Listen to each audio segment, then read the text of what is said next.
Fabulous. I don't really have anything clever for this intro. I just want to get this song stuck in Mueller's head again. It's the Bagel Club, episode 3.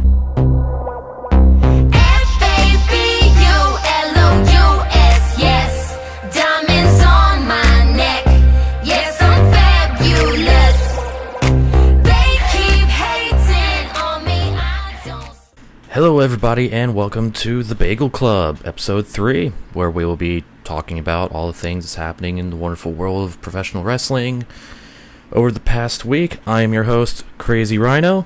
With me returning are the two people from last week's episode. First, we have the Fabulous Mueller. Hey. And the general manager of the Bagel Club, the Asylum Reject Thunder. Hey. Perfect. Alright, so before we get into the meat of this and into the WWE shows, you have a couple newsworthy things to mention, Mueller? One is not really in news, more of a rumor because it actually hasn't been confirmed yet. But we had another wedding apparently, Ooh. which was a lot less public, if you say so. Mm-hmm. Apparently, Sasha Banks got married last weekend. What? Yep.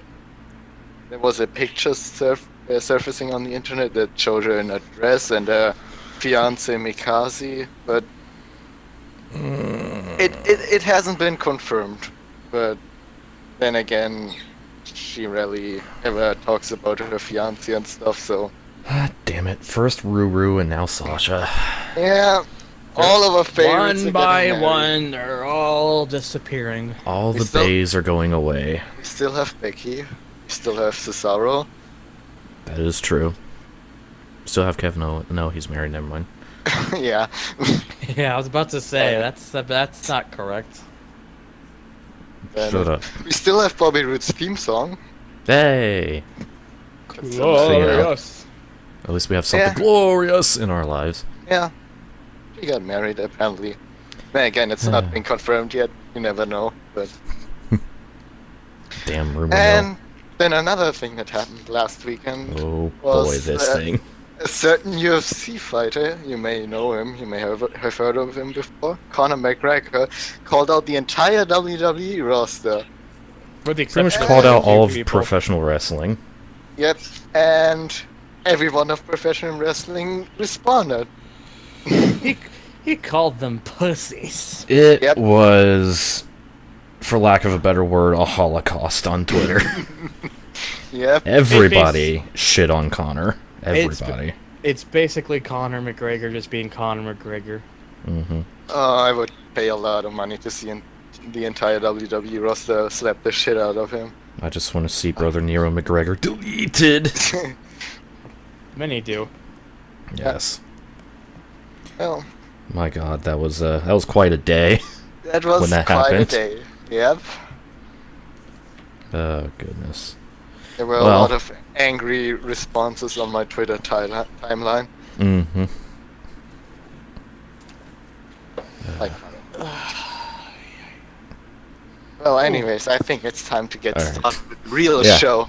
Yeah. Now on to the real show. Oh boy. All right. So Monday Night Raw. Yeah, the people that follow me on Twitter might get an idea how I felt about this show. But I will say this: on this podcast I will sound less negative than on Twitter because I've had some time to think about it and found some positives. But overall, it was not as good of a show as the previous weeks. Let's just say that. We're slowly stepping backwards here from what we had 2 weeks ago. Then again, next week will probably be better again because it's a go-home show That for is some true. of them. So Yeah, but this episode really felt like new era, same old shit. Pretty much. But So, yeah, let's see. Hang on. Gotta look at my notes. We started off the started show a promo. with But- Enzo Amore. Yeah. Enzo and Cass started the show again. Well, no, I've already done this joke. Yes. And you can teach that. that. Well, yeah, was- of course. Chris Jericho was interrupting them. and Kevin Yeah. Owens. There's a lot of, since they were in Anaheim, there's a lot of baseball references, and then they called Jericho John Bon Jericho, which gave me a giggle. Enzo Mori made a lot of musical references, starting of course with Bon Jovi again, and I think he quoted a line from Santeria by Sublime, something like that, and Yeah. I noticed there's that a and lot. other people did too. And there were a lot of repeats from last week, like Jericho calling Enzo and Cass those two cartoon dogs, the small dog and the big dog, and all that stuff. So There was someone on Twitter who made like a photo of Bert and Ernie from Sesame Street, and like Bert is like Jericho and Ernie is Owens. yeah, that's because Enzo said that Jericho and Owens are like Ernie and Bert in the bathtub together. That was great. Yeah. Still, it was a better than any Authority promo. You had some of the best. Well, I mean, the thing with the Authority was that it was the same thing each and every week, which Yep. was what made it fucking tolerable. So Again, this was kind of the same as last week, not all the stuff. Also at the start, when only Enzo and Cass were out, he talked about how he almost got in with Sasha and that stuff. So That's some good stuff. they at least remembered the stuff that happened last week. So And let's not forget the biggest name drop of the evening, good old Jim and Marvin Luter. yeah. he was a solid guy. Also, those are the best talkers on the roster. You had Jericho, you had Owens, you had Enzo. So it's always gonna be a fun promo when those are involved.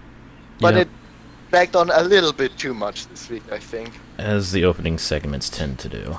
Yep. But of course, that led to a match between So- Chris Jericho and Enzo Amore. with their partners flanking them at ringside. Yep. And They needed match- to settle it.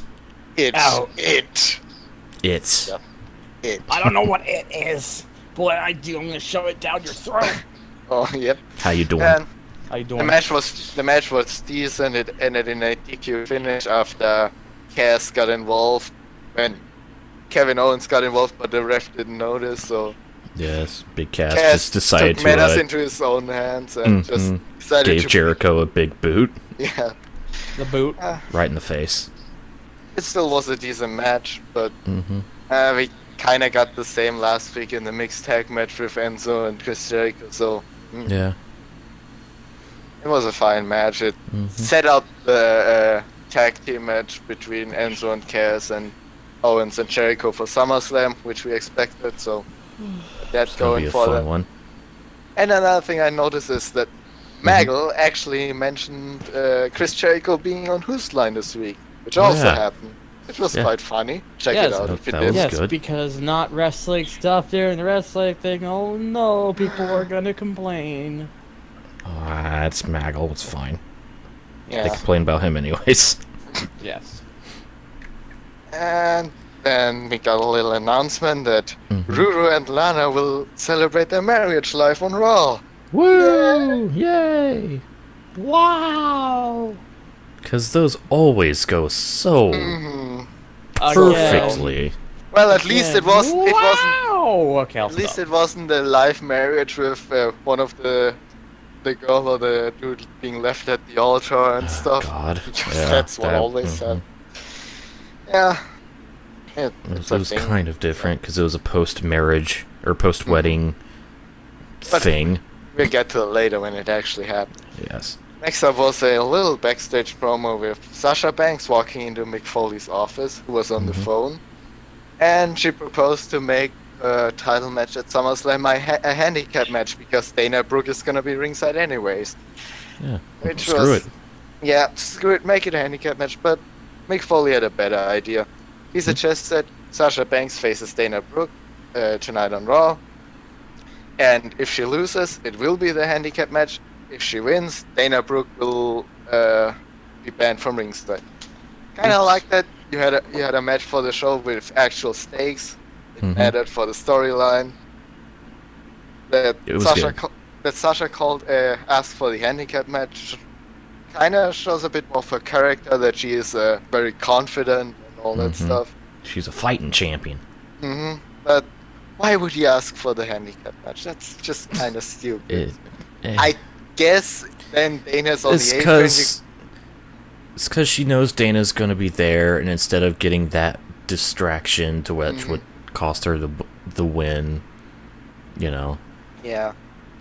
Then again, it could still happen. I don't know. Yeah, It's I just- liked it, so. Yeah. that's fine. It's Well, fine.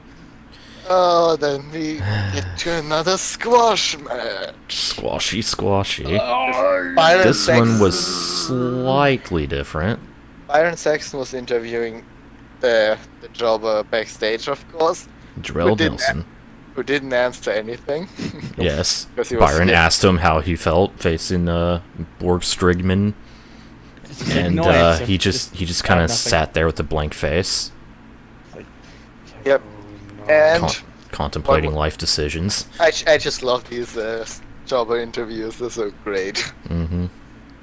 Uh, So Braun Strowman comes out with his roar.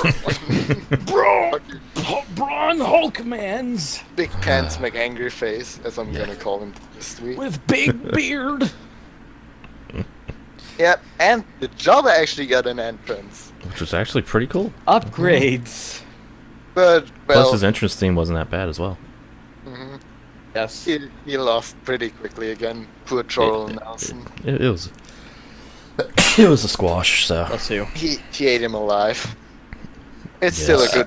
still a good way to build up Braun Strowman, but I think some other people also should get squash matches to get built up, and maybe leave Braun Strowman out for 1 week so it doesn't get too boring. Redundant. You know they're gonna Exactly. do exactly that. I don't have a lot of hope. Mhm. I don't know. Yeah, let's just see what happens. For now, let's enjoy the squashes and the roar. What the hell? 10 out of You're 10. welcome. All right. Thank you. Welcome to the sound effects episode of the Bagel Club. Yes. And after the match, we got back into Mick Foley's office again. We had the celebrity guest appearance. At least it was his only appearance. Puff. Yeah, that's his only appearance, which was actually the up for this segment that I gave it. The only appearance of Puff Daddy. Yeah, but Xavier and Kofi were joining in, and Puff Daddy blatantly asked how big his nuts were. You can't say that on TV. Yeah. As Mick Foley said. Yeah. Careful now. Well, yeah, they were actually talking about, like, he was adding soundtracks for the 2K17 soundtrack or whatever. Oh, yeah. Didn't really pay attention. I think he's like head of whatever getting the music for that game, or I don't know. Something like that. I think Paranoid by Black Sabbath is on there, which is pretty Yeah. nice. Mm-hmm. That's cool. Yes. I gave this segment a down because despite this being his only appearance, that was still one appearance more than Sami Zayn had on this show. Spoilers. Another down this week, as said by Simon Miller. Mm-hmm. Or Jack the Jobber. Yes. Just It's kind up of those weird, downs. but also confirms that Sami doesn't have a lot going on right now. which is Yeah, sad. he's just kind of He won, there, he won against unfortunately. Owens, and then Yeah, he had like this huge win against Owens, and now he's just... Where did you see the soundtrack thing, by the way? he's in deletion. Yeah, What? he's currently deleted from action. Where's the soundtrack thing you mentioned, by the way, where you saw that paranoid thing? On What Culture? There was an article about like 13 tracks they added to the game. Ah. Mm. And then we get another announcement about music. For a theme song for SummerSlam, and it's Oh, by they're even gonna bring back some other Oh, ones right. like Power Man 5000s and Worlds Collide, because that's a really good song. Yeah. Anyways, moving on. Flow Rider's making a song for SummerSlam because Oh God! Who gives a fuck about this guy? Can we Remember just when Florida was relevant? Revelant? Boof. Reverend That's how much. Lovejoy? That's how little I care. I can't even pronounce words correctly when talking about them. Can we just have Bow Rider? Yeah. That's great. Uh, Yeah. Like, Oh well. Then next up we have another match coming. After a commercial break, Darren Young and Titus O'Neil were already in the ring. Didn't even get an entrance. The squash jobber got an entrance, but nah, Darren and Titus, they're fine. Nope. Yeah, it was a short match with Darren Young beating Titus O'Neil with a roll up and a handful of tights, just like last week Titus did. Just to reverse the decision, and Whoa. at Backlund least didn't see it, so No. he didn't realize that's how he won and celebrated in Backlund fashion. it's just your typical 50-50 booking. Yeah, they'll probably set up much. some kind of like pre-show Pre-show match. match. Mhm. SummerSlam, yeah. I don't know. Oh well, it was a thing. It happened. Yeah, that was fine. I mean, guess I that's all you like can both. really say about it. I like both of them, but this, Yeah. just not into the feud. Mm. Then, after Yeah. that, we had a wonderful in-ring promo by our boy CrossFit Jesus, or as he will now forever be known as Rambo Apocalypse. It was so great. Yeah, basically, first of all, he was shitting a bit on Suicide Squad that Heath Ledger was a better Joker than Jared Leto and stuff. Comparing him to Heath Ledger and Finn Balor to Jared Leto, which is kind of weird because Heath Ledger, as we all know, is dead. is dead. Wow. So, you know, He's what are you trying to? What are you implying here, Sethy Poo? Well, he talked about Finn Balor's name origin and that Balor means Demon King, and kind of shit on that too. That he's called a Demon King. Demon King. It's like if I call myself Rambo Apocalypse. Oh, that was great. It was. He also was taking some shots at Roman, because can't leave them out. It was overall a pretty good promo. It was a pretty good. Set up their match. It's fine. Bit too long again, but Yeah. that's the usual stuff. Yeah. And then I have another special point that I wrote down, which is Byron said on commentary because they were advertising the Scooby-Doo movie. That he really likes Scooby-Doo like a little kid, and I really want to punch him in the face for that.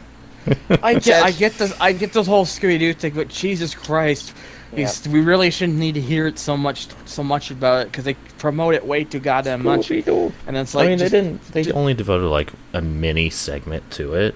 Yeah, I guess over the times, I guess it felt longer. One thing I'm more concerned about is the fact that there was another Scooby-Doo Wee movie. Because they didn't learn anything from the first one. Nope. If this one has something more ridiculous than John Cena stopping a giant boulder from crushing everybody, I'd swear to God. Super Cena! Anyways, moving on. Moving on Yes. to something better, which I actually considered the match of the night.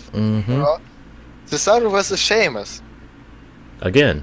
Because why not? Rematch from last week. But it wasn't 50-50 booking. Cesaro actually defeated Sheamus again.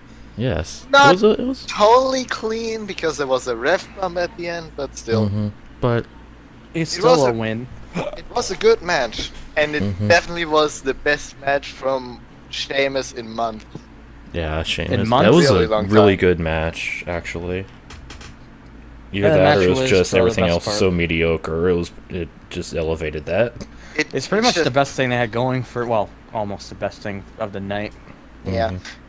It just felt a bit unnecessary because Cesaro already defeated Sheamus last week and should have gotten a US title shot or whatever. Yeah. Now he has to face him again.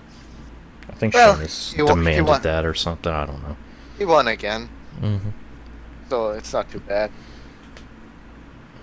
Then we had a little promo video to hype up Orton versus Lesnar, Borg versus Viper. with interviewing both guys and stuff. It was a neat little promo. Of course, Brock Lesnar is pretty great on these vignettes because he just says whatever the hell he feels Yeah. like. He just does. He pretty much literally just doesn't give a fuck. Yeah. Nope. He's like, what's this PG shit? Yeah. Care. I still really do not care that much about this match. Nah, I'm not really into the match at all. And the sad thing is, it's probably gonna be the main event of SummerSlam. Because Wait, oh, you know it well. sadly, If it has Lesnar in it, then it's gonna be the main event. Yeah. unless it's WrestleMania, because gotta put Roman in the main event. Oh, Yeah. Overall, it was a Hmm, pretty good video package, so, you know, I like it. Yep. Next Moving up, on, we had a tag match, playa, with the Dudley Boys, who've, hey, they still exist. yep. They're not dead yet. Not yet. And Neville with a surprise tag partner.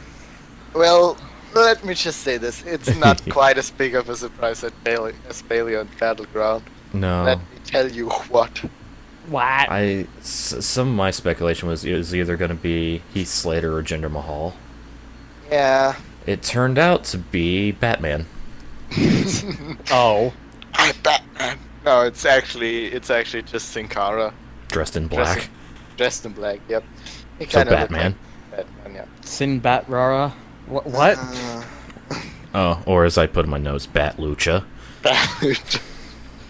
Like with a T or a D, because Bat Oh, wait a minute, Lucha that could doesn't also work. fit with Sin Cara sometimes. Mm-hmm. Well, it felt like an unnecessary match, because what had anybody to gain out of this match? Not much. Yeah. Not much. It was basically just to build up Neville after his return some Yeah. more. Because Sin Cara took most of the punishment from the Dudleys, and then Neville got the hot tag and clean house. Yeah. I thought Sin Cara actually looked pretty good in this match. He did pretty good, yeah. Did good lucha things. Mhm. Didn't botch. And then another thing in the match was there was a miscommunication between the Dudley Boys, with Yvonne hitting Bubba with a clothesline, and after the match, Bubba looked a bit upset, and the camera was a bit too long on his face to not reveal a turn of some sorts. Yeah. Just a bit. It's like, too long. It might look, lead into a Bubba's split. upset. He's upset. Look at him. He's Oh, upset. no. He's upset. I don't know if it's an up or down. We will see. Up could be if he becomes Oh. Bully Ray. That would be interesting. Down, I don't know. It was fine, I It suppose. was fine. It You'll was, see. it was good. I liked it. It was a good 10 stuff. out of And- 7. Then we got Wait to a minute, the. that's not right. Then we got to the snooze button. The moment of the night. Impact. The wonderful, the wedding celebration. Boy, Our boy Ruru and Lana. Not it even was, Ruru could save that. It wasn't that interesting for a while. I was just like, this kind of just feels a bit redundant. was just- Honestly, the whole. You can continue by that. It just kind of went on and on and on and on. Then Roman Reigns came out. But Yeah, we'll get basically, the whole time I was just waiting for Roman to come out. We I- all knew it was gonna happen. As much as, you know, we all love Ruru, I felt like that went on for like 5 minutes too long before Roman finally showed up. Yeah, agreed. And then Roman was. I will say though, going to Roman, you know your Raw is not that exciting when Reigns is actually the best part of the night. He actually cut a really good promo. I I would Like say it's one the of the best best part. promos he's had in some time personally. didn't even. I'm think just kind that of glad way. they're kind of just letting him be more just a chill fuck dude. I don't know. I don't know. I like the fact that he was just kind of that asshole that crashes the wedding. Yeah, that's kind of like what I meant. Chill fuck dude that just kind of crashes the wedding. Here's your baby face, ladies and gentlemen. Mhm. Takes a drink of champagne. But yeah, Does I a don't know. shitty After toast. after taking drugs, he also drinks on the job. You're a Yeah. Good man. good man. Yeah. Yeah, Wellness I don't violation know. number Like, 2.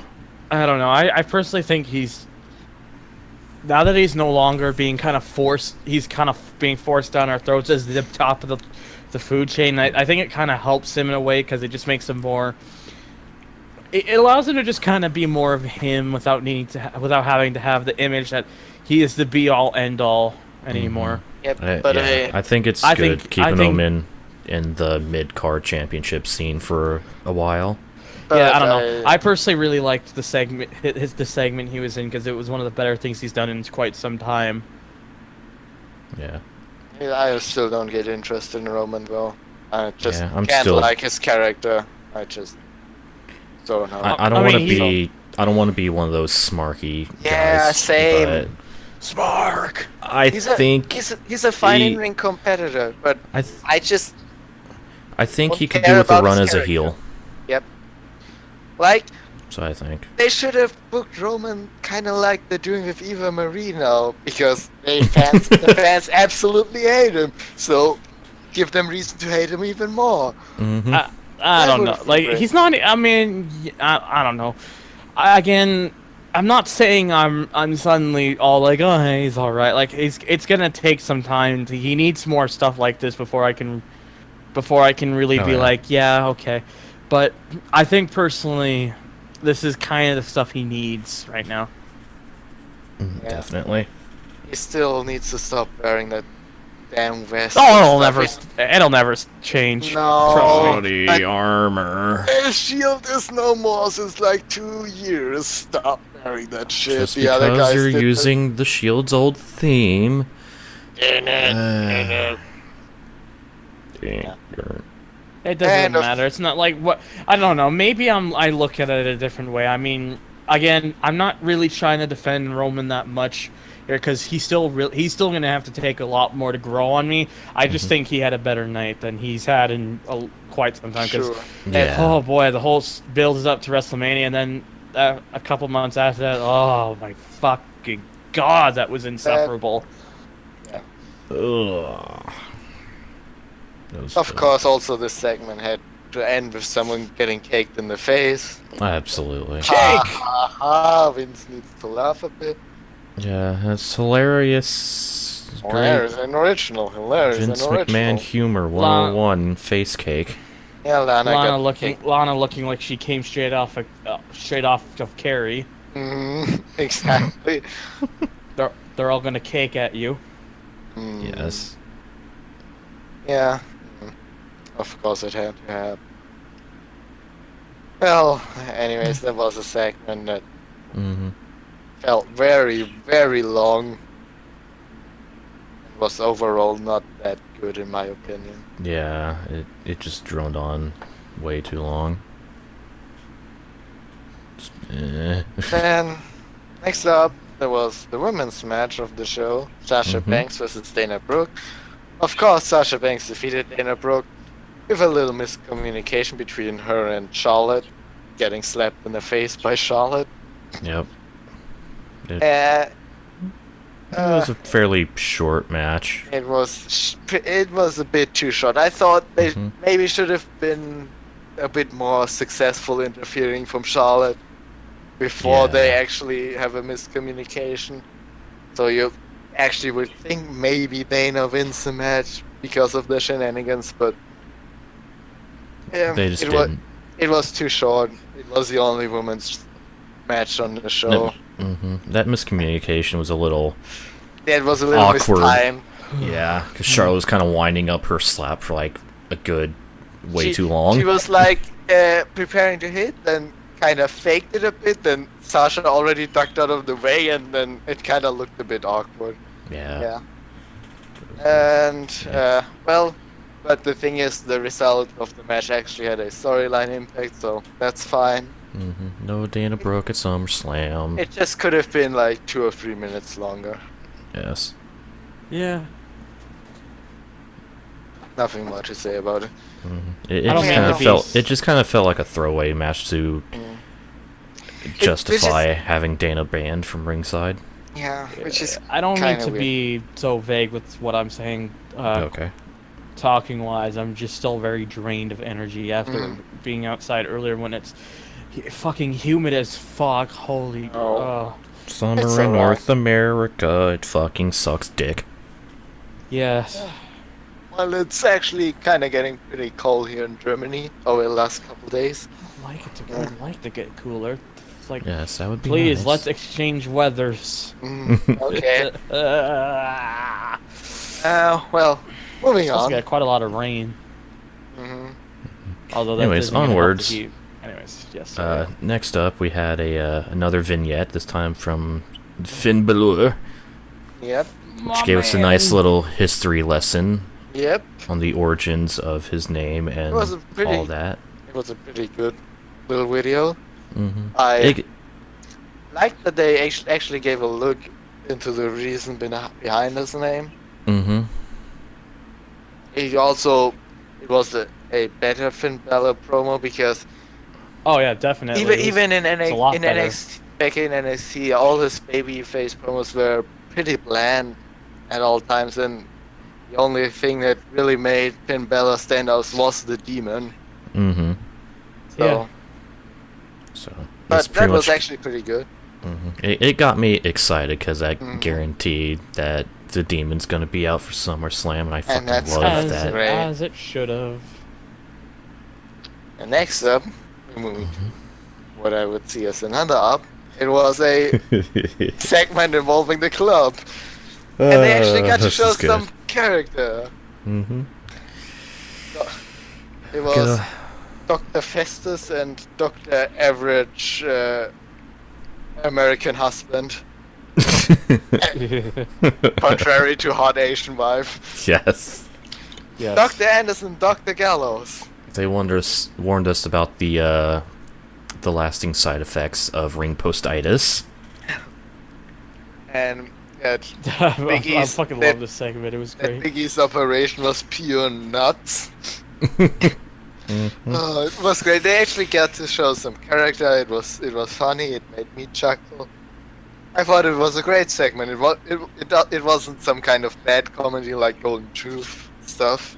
Yeah, it was pretty good. It was very actually punny. good comedy. Yeah, Pretty it sure was- Becky it was Lynch fun. wrote it. Yeah. pretty Yeah. much. It was good. It But was that a- led into a match between Kofi Kingston and Dr. Gallows. Yep. And again, With it was Xavier and Dr. Anderson at ringside. it was a bit short. Mm-hmm. Again, 50-50 booking after New Day beat the Eh. club last week, but it actually is It good made and sense. it made sense so that the club actually can get the title shot for SummerSlam. Mhm. Yeah, And they- pretty much. They also continued their destruction of New Day. They actually looked into giving Kofi a bad case of the ring postitis, but Xavier would save them with a chair and scared Gallows and Anderson away. I guess. Yeah. Yeah, Because pretty much. My God, he has a chair. Run away. Oh my god. Oh my god. He, Yep. he freaking swung that chair too. That was a Mhm. mighty swing. Yeah, that was a pretty. Anyways. Yep. Anyways. And then more backstage shenanigans. I really am fucking out of it. Jesus Christ. So, Fucking Golden about the Shoe. Scooby-Doo movie.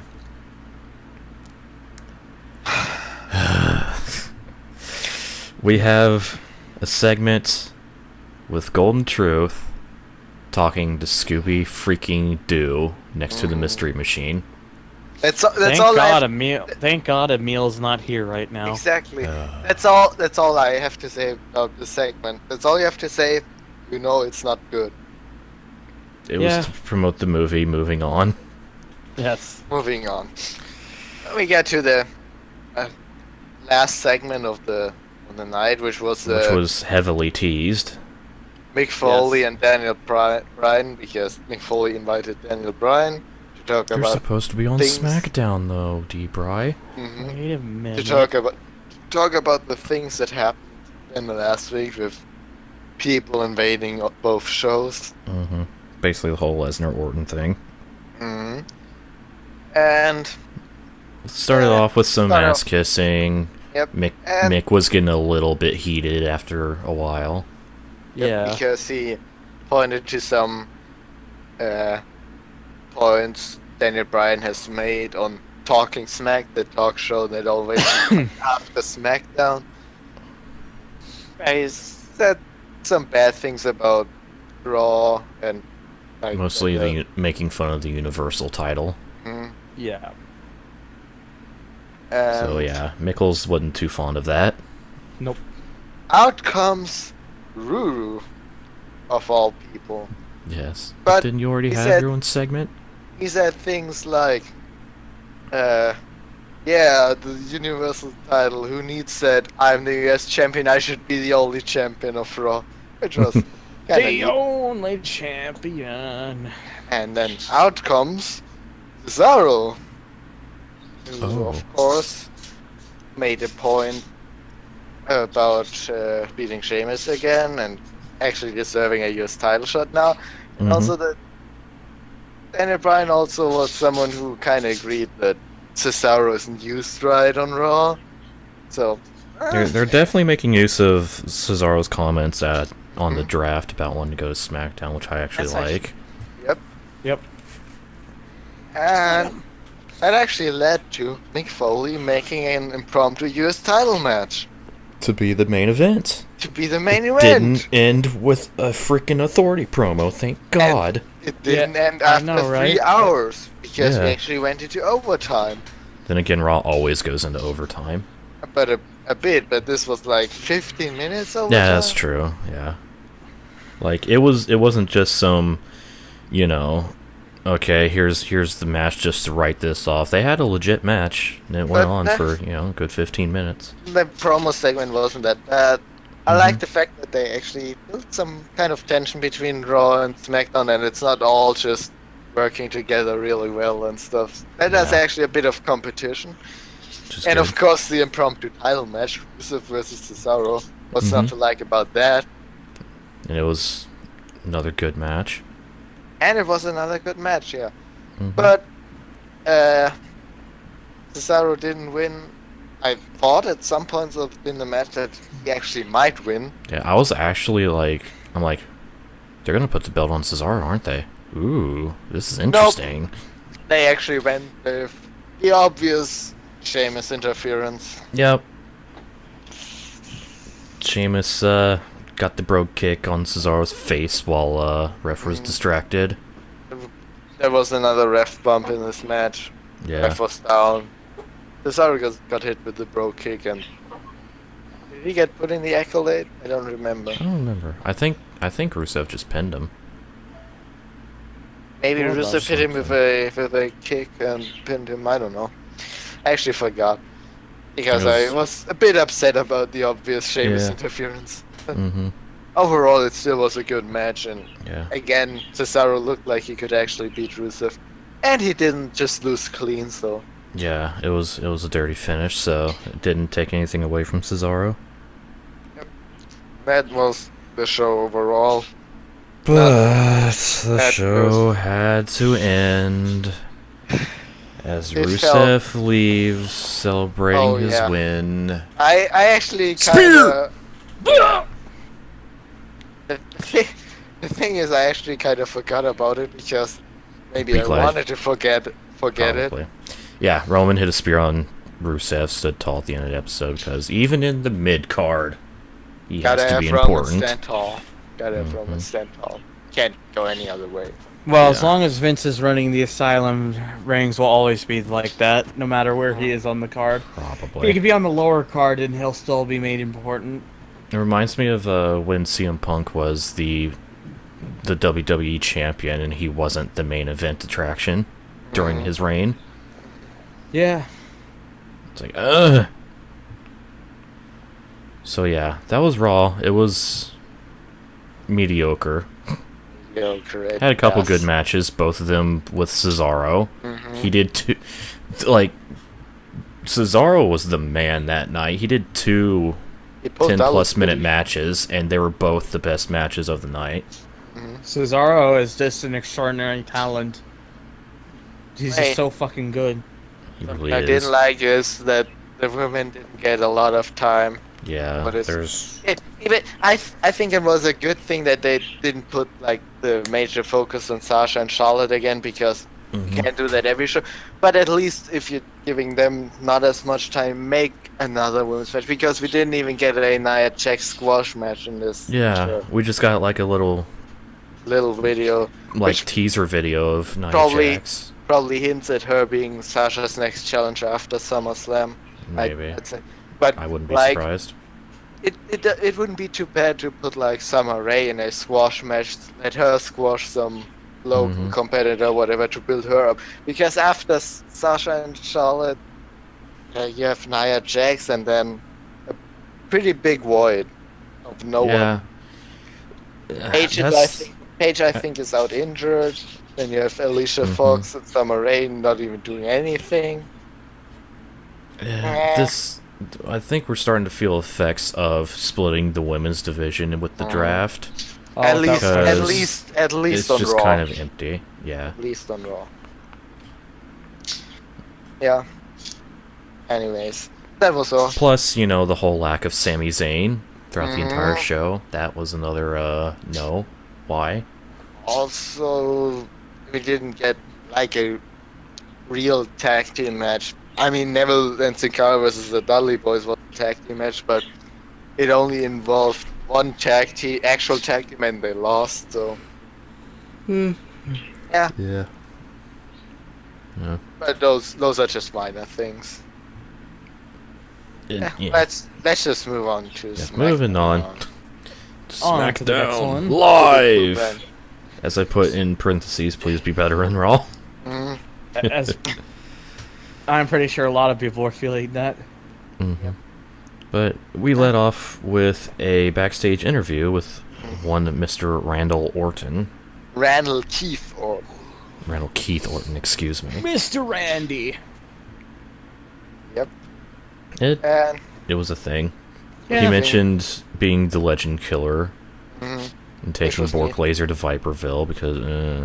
and that he will have a upcoming match with Del Rio on this episode, which led, of course, to Del Rio coming in and interrupting. Yep. He also kind of mentioned the cross arm breaker, which I hope let's use that as his finisher again. Not that stupid double foot stomp with people holding themselves into place. God, that finish is so bad.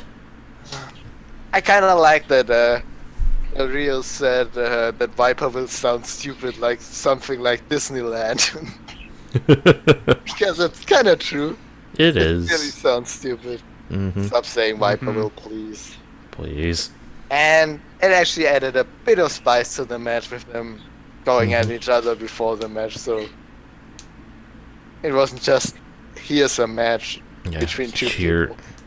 Here's a guy. Here's another guy. We're just gonna put them into a little thing here. Okay. Okay. But yeah, there was that. Then we had the opening credit thing, and then we had the actual first segment of the show, which was a promo. Of course. This time it was Bray Wyatt and Eric Rowan. Yeah. Starting off, but soon. Enters Dean Ambrose. First of all, I want to talk about a little bit about Wyatt's promo. I like that he actually also, a thing that I noticed that they're doing in the new era, they're remembering a lot of history which they didn't do much before. Because which is really nice. He mentioned in his promo that Dean Ambrose knows him very well, of course hinting at the feud they had like 2 years ago. I think about Something 2 years ago. like that. In late 2014, early 2015, I think. Which is kind of nice, of course. Why should they forget about this feud? They had it. Exactly. Remember it. Drink it and in. he also didn't talk like nonsense, like all the mythological stuff and all that he normally does. He actually talks about titles and the SmackDown show itself, which is kind of neat. It was good. And then we get the interruption by the world champion Dean Ambrose. Oh, yeah.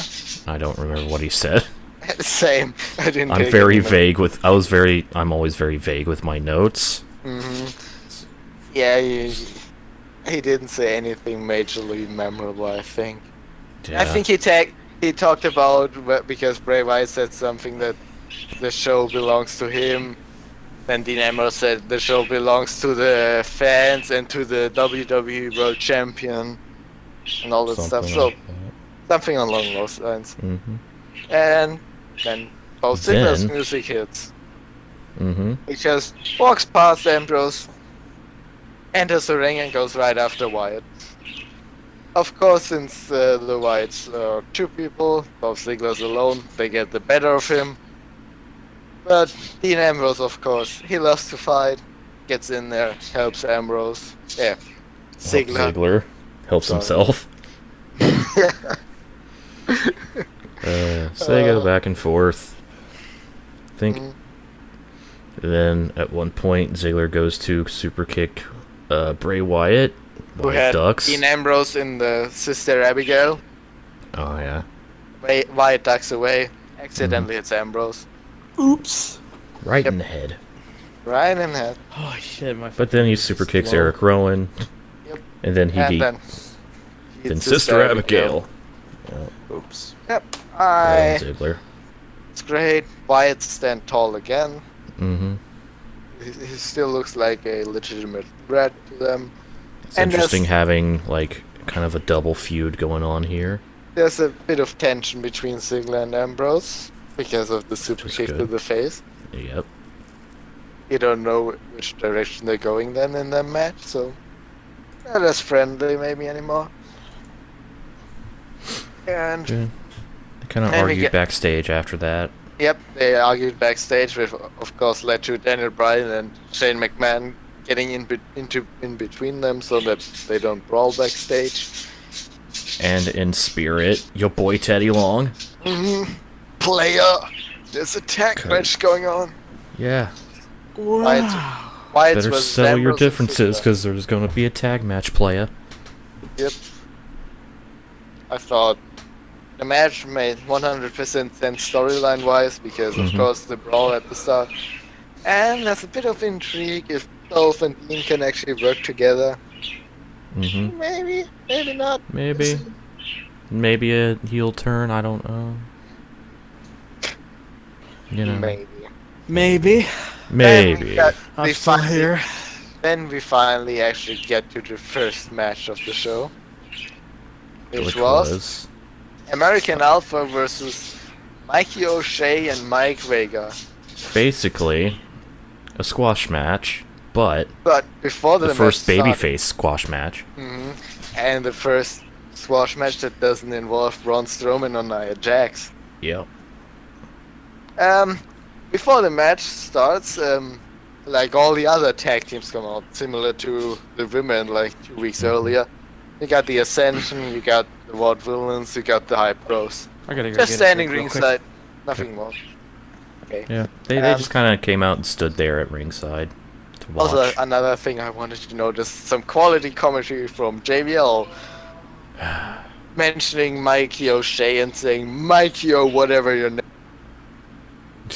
Goddamn JBL. And of course, short work by American Alpha. They defeat the Jobbers. They get their offense in. They look cool doing it because American Alpha is fucking awesome. And of course, because all the teams are out there, they have to brawl after the match. Yeah, gotta have a fight. But American Alpha actually stands tall afterwards, so I thought it was good. Yeah.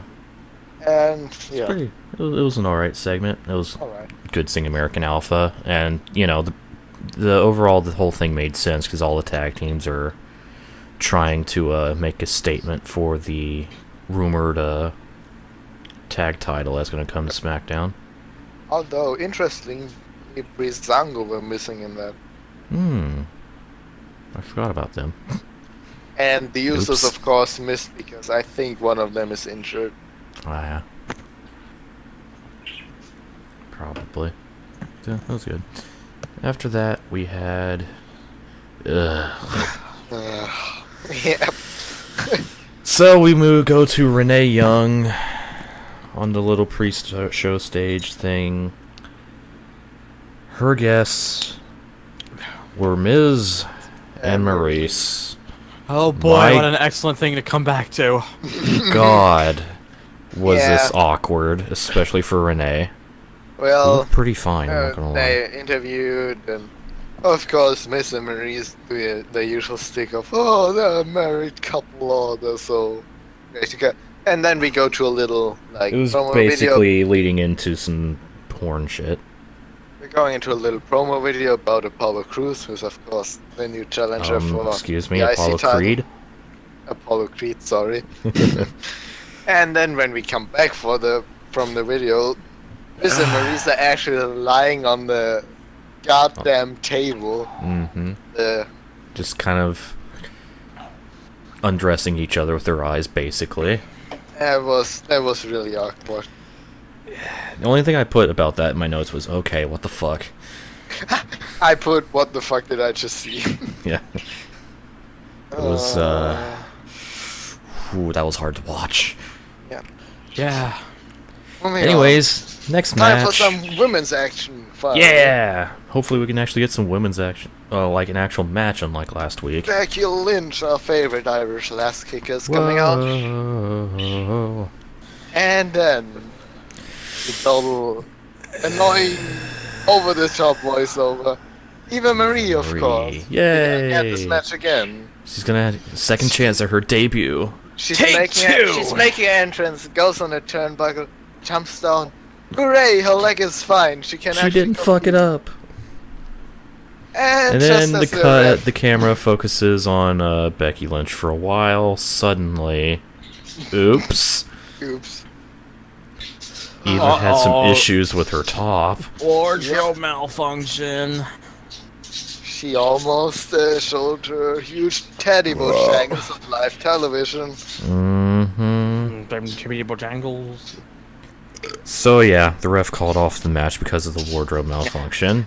At first, of course, Becky was laughing a bit at Eva's expense. Uh-huh. And I mean, then, I won't lie. I won't lie. If her gimmick is that she doesn't wrestle, I'm okay with that. Yep, same. they're actually Absolutely. booking her absolutely perfect right now. Yeah, they're booking her the way they should be. And This is pretty great. well, first Becky's laughing, and then when the ref says that the match is gonna be cancelled, Becky grabs a mic and says like, "I'm not gonna go back to go to the pack without competing 2 weeks in a row. Mhm. I want a match. I challenge anyone who wants to have a match right now. Come out. I'm gonna fight you." And then, way, Alexa Hey. Bliss's music hits. Hooray! It's Alexa's Hooray. in-ring debut. And on the main roster, at least. And Becky's promo was really good. It was really Yeah, fire. it was. Yeah, Straight she fire. was There was- fired up. There was a bit of an awkward voice crack at some point, Her voice does that a lot. but It's just common. yeah.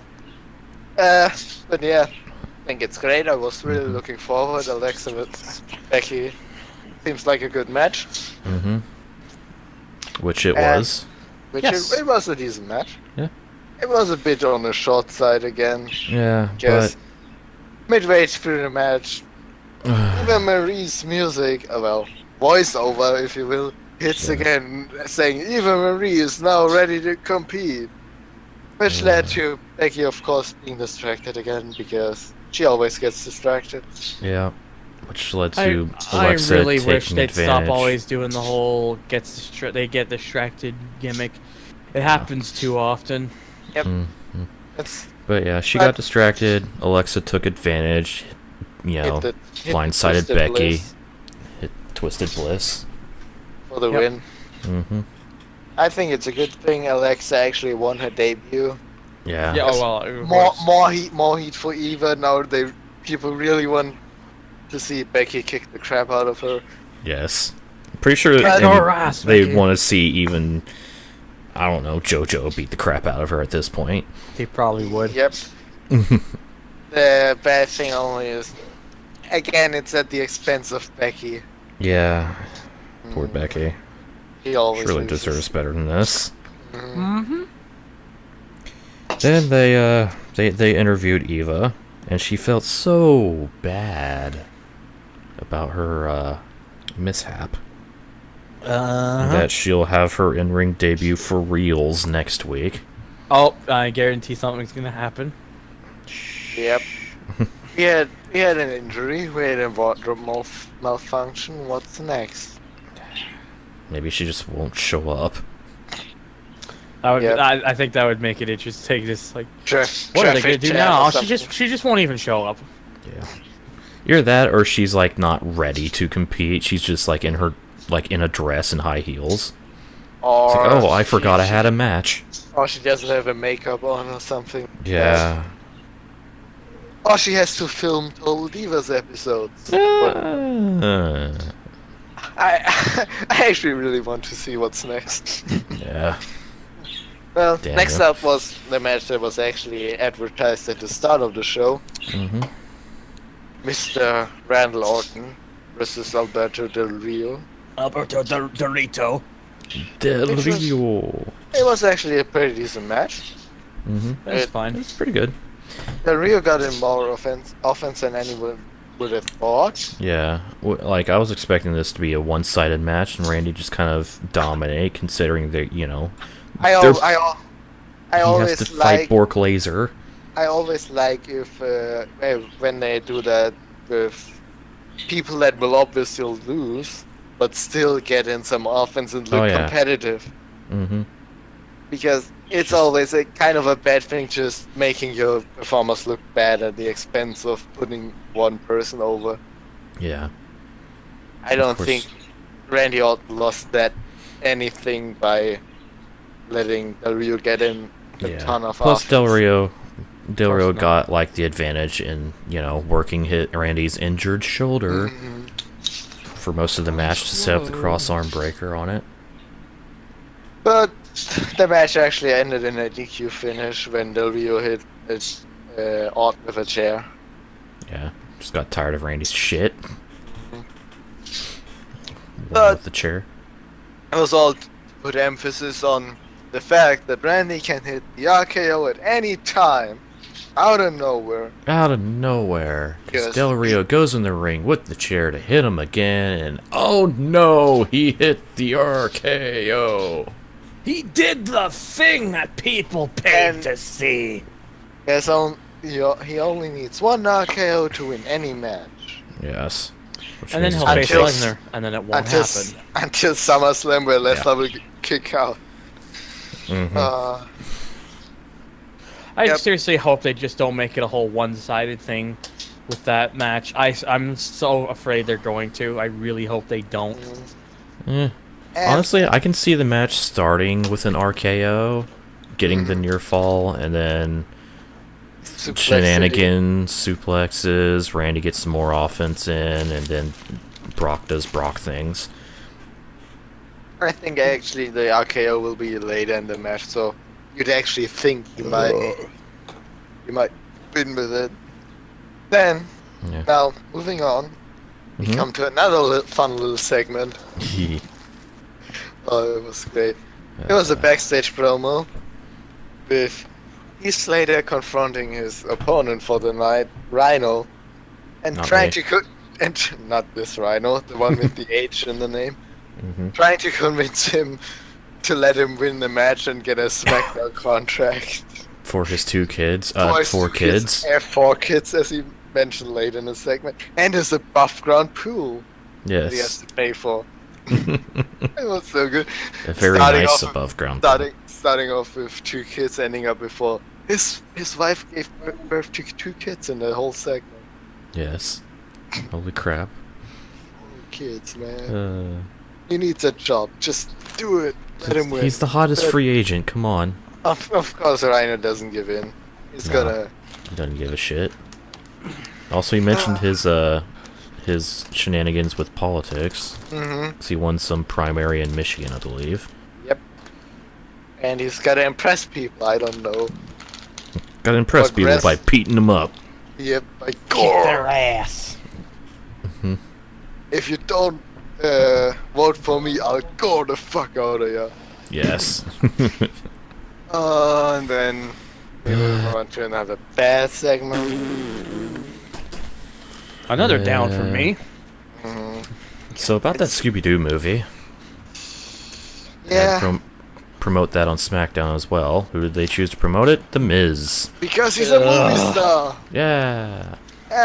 Segment is It was better than Miz- the Raw one. yeah, Miz rolls Miz- up in his Audi Miz- R8. Miss running down Scooby, like putting himself over as a big movie star and all. Mm-hmm. And Scooby ends up locking the Miz in a mystery machine and stealing Mrs. R8 because Yeah. why the fuck not? And of course, Miz said the thing, Scooby-Doo, where are you? Well, moving on to the Rhino versus Heath Slater match. Yeah, it was actually a pretty decent match. You did, It was this yeah, match. you did pretty well in this match, Ryno. Yes, I did. Heath Slater almost won, but the ref noticed his feet being all the way on the top rope. He tried, Tried okay? tried Desperate everything. men do desperate things. But after that, he got gold. 1, 2, 3. Oh no! Rhino has the SmackDown contract. Slater But is he still the already- hottest free agent. He already had a contract, I think, which was No. The stipulation was the winner gets a SmackDown contract. wow. And I'm actually really sad. I wanted Heath Slater to win. Yeah. Oh, think about his damn kids. His 4 kids. Yeah, and his very you- nice above ground pool. And Come his on. above ground pool that he hasn't even paid for. What's he gonna do now? Jeez. And then we have another backstage segment with Mhm. Shane McMahon and Daniel Bryan actually talking about liking Heath Slater's fighting spirit and wanting to offer him a contract for SmackDown. In walks Heath Slater, complaining about all the things that happened and that he lost and being tired of all the stuff and just Mhm. saying, well, I don't want your contract anyways. I'm just gonna leave now. And he didn't realize that he actually wanted to give him a contract Oops. because he was just too fed up with all the shit. And, poor Poor Heath. Heath Slater can't catch a break. Expect him to show up at Evolve next. Probably. He's having a hard 'Cause they are time. hinting at that, which would be pretty neat. Yep. Be pretty cool, honestly, if they could do like do a deal with a bunch of indie promotions to have Heath Slater show up. Yep. But the thing is, this Heath Slater angle is one of the best going on right now. I'm Yeah. really enjoying it. I want to go where it goes next. It really gets me interested in Heath Slater. I actually want him to succeed. He's Very good. he's the current underdog everyone's rooting for. Yeah, it's booked really well. Mm-hmm. That shows how you can elevate someone by losing. Yes. It's the best thing Heath Slater has done in years. Maybe he's done all time since the Nexus. Probably. Yeah. And then we moving on. had. To another women's match. We had 2 on the show. Oh man. Carmella comes out, does her usual shtick Mm-hmm. with the mic and the stuff. And the things The and the moonwalking. fabulous. Smack talking, whatever. And then you see Natalia running out again, trying to attack her. But this time, Just like last week.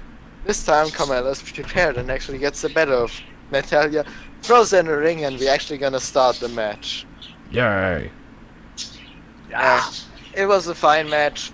Natalia was dominating Yeah. pretty much the whole she match. carried She the was- match pretty much. She was toying with Carmella. Mm-hmm. Until the end, where Carmella actually locked in her submission move, the Code of Silence, I think, and tapped Natalia out. Which was surprising, except Surprise. and also not, because Carmella's her SmackDown debut. Mm-hmm. I think Natalia's Mhm. heel is better as a heel. She's a really good annoying dick. Yeah. Like, She was actually, I was actually getting a little annoyed with her because she was just constantly going bada bing, bada boom. and she's just a dick. She's just out wrestling people and being a dick about it. Yeah, exactly. They got enough time for the match, I think. They got a Well, good it amount of wasn't time. too short. They're trying to build up all the women on SmackDown with Alexa and Carmella getting the wins this week. Mm-hmm. You have Natalia, you have Becky, of course. Eva still has to make her in-ring debut. Naomi is also there. There. She'll show up eventually. But a little downside is Becky Lynch had such a hard time with Natalia losing to her and all, and Carmella just waltzes in, beats her right away. Yeah. But then That again, makes- it's all to build up all of the women in the division, so it's a Mhm. fine thing for now. Yeah. Yeah, I'm okay with it. I actually don't know who they're gonna put the title on first once they introduce it right now. So No, neither. I hope it's Becky, to be honest. I really hope it's Becky. I kind of have a feeling that it's gonna be Eva. Yeah. Which, if they book her right now like this, I'm still kind of fine with it. It would. Surprisingly, if they book her as a chicken shit heel that just makes her debut in that like a 6-woman battle royal or whatever, and she Mhm. kind of sneaks her way to victory, and then tries to avoid the title matches at all costs, Mhm. you really would want her to get beaten. So Oh, if exactly. if they book it like that, it would be fine. Yeah. I'd still very much prefer Becky, but I can see them putting the title on Eva first. Mhm. So let's just see where it leads. Something like that. Yeah. Of course, I haven't even said anything about there being a women's Nope. title yet. So hush, Yeah, hush. Mm-hmm. I think they kind of mentioned, JBL mentioned it a little bit on commentary about tag titles or women's title, that there are rumors. Ah. I kind of think I noticed something like that, but Hmm. we'll see Yeah. when that's gonna happen, if Mhm. it's gonna happen. Let's just see. Moving on, we had another little backstage segment in which Baron Corbin beat up Kalisto. But that was after a little vignette for the Cena and Styles match. Yep. Oh yeah. I forgot about that. Way to go! Sorry. Yeah. This was nice. Yeah, it was fine. Mm-hmm. It was fine. Also, And speaking then of Baron- Cena and Styles, apparently on Raw during the commercial there was like a 1-minute segment with those two. Really? Yeah, it's because I guess they were like advertised to be there long before like the draft or whatever, so they just kind of did that to fulfill the promise. Mm-hmm. The Anyways, To the, segment where Baron Corbin beat up Kalisto, he kind of looked dangerous, beating up a little guy like that. And yeah, there were a lot of security guys trying to stop him, not actually doing anything. Kind of downside of the segment where there were no good lucha things. no, sadly. Yeah. But hey, at least Corbin's, beating up someone that isn't Ziggler. Yep. Yep. Thank For once. God. Hashtag beat up Dolph Ziggler. Don't worry, let Ambrose do that. Yes. Speaking Yeah. of, Main event time. yeah, it's the tag match playa with Ziggles and Ambrose versus the Wyatt family. Yep. Was a fine match. It Mhm. wasn't too long. It was solid. Thought the faces go over in this match after the Wyatts getting the better of them for like 2 times in a row. Yep. Mhm. Of course, Eric Rowan took the pinfall, so Bray Oh, of Wyatt is course. still protected. Yep. And after the match, Dean Ambrose actually hit the dirty deeds on Dolph Ziggler Yep. to get So his right there revenge. when early just- in the night. A couple things I wrote down about this match. One was Ambrose's suicide dive. He looks like he might have caught the rope a little bit, and he kind of missed his target a little. Mm-hmm. And then, other than that, it's interesting that they changed Ziggler's finisher to a super kick instead of a zigzag. Yeah. Shawn Michaels 2.0, oh my gosh. Oh no. But I like Ziggler. He does a pretty good super kick, so I'm okay with it. One thing I noticed too is that once, Ambrose hit 30 deeds on Ziggler because of what happened earlier in the night, and the crowd popped huge for it, and they were all chanting yes, yes, yes for Ambrose having done that. So, Yep. So that kind of confirms it right there. You can tell out of those two which would be most likely to become the heel. Yeah. Yep. Dolph needs Of it course, more then again, anyways. fan reaction doesn't always dictate that. Nope. No. Roman Reigns. Kevin Owens. Yeah, Kevin Owens. Yeah. But, In some cases, the fans kind of turn a person like New Day, kind of Sasha Banks as well, yeah. but not all the time. Fair point. But yeah, it was... Daniel Bryan, of course. How could we forget that? Oh yeah. They that. didn't even turn him face through their reactions. They also made him champion. Yeah. It's like, oh shit, they really, really want this. We should probably do this. Well, but And they of course, did. SmackDown ended with Dean Ambrose standing tall after hitting his finisher on Ziggler.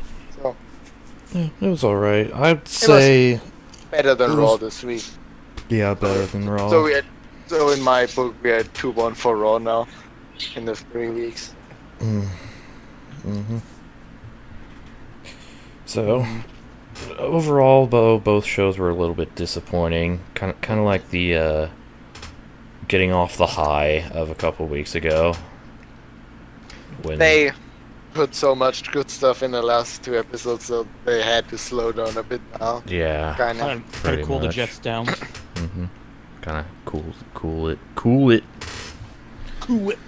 So, move on to the other WWE programming. First, we have NXT, which almost never disappoints. So, Nope.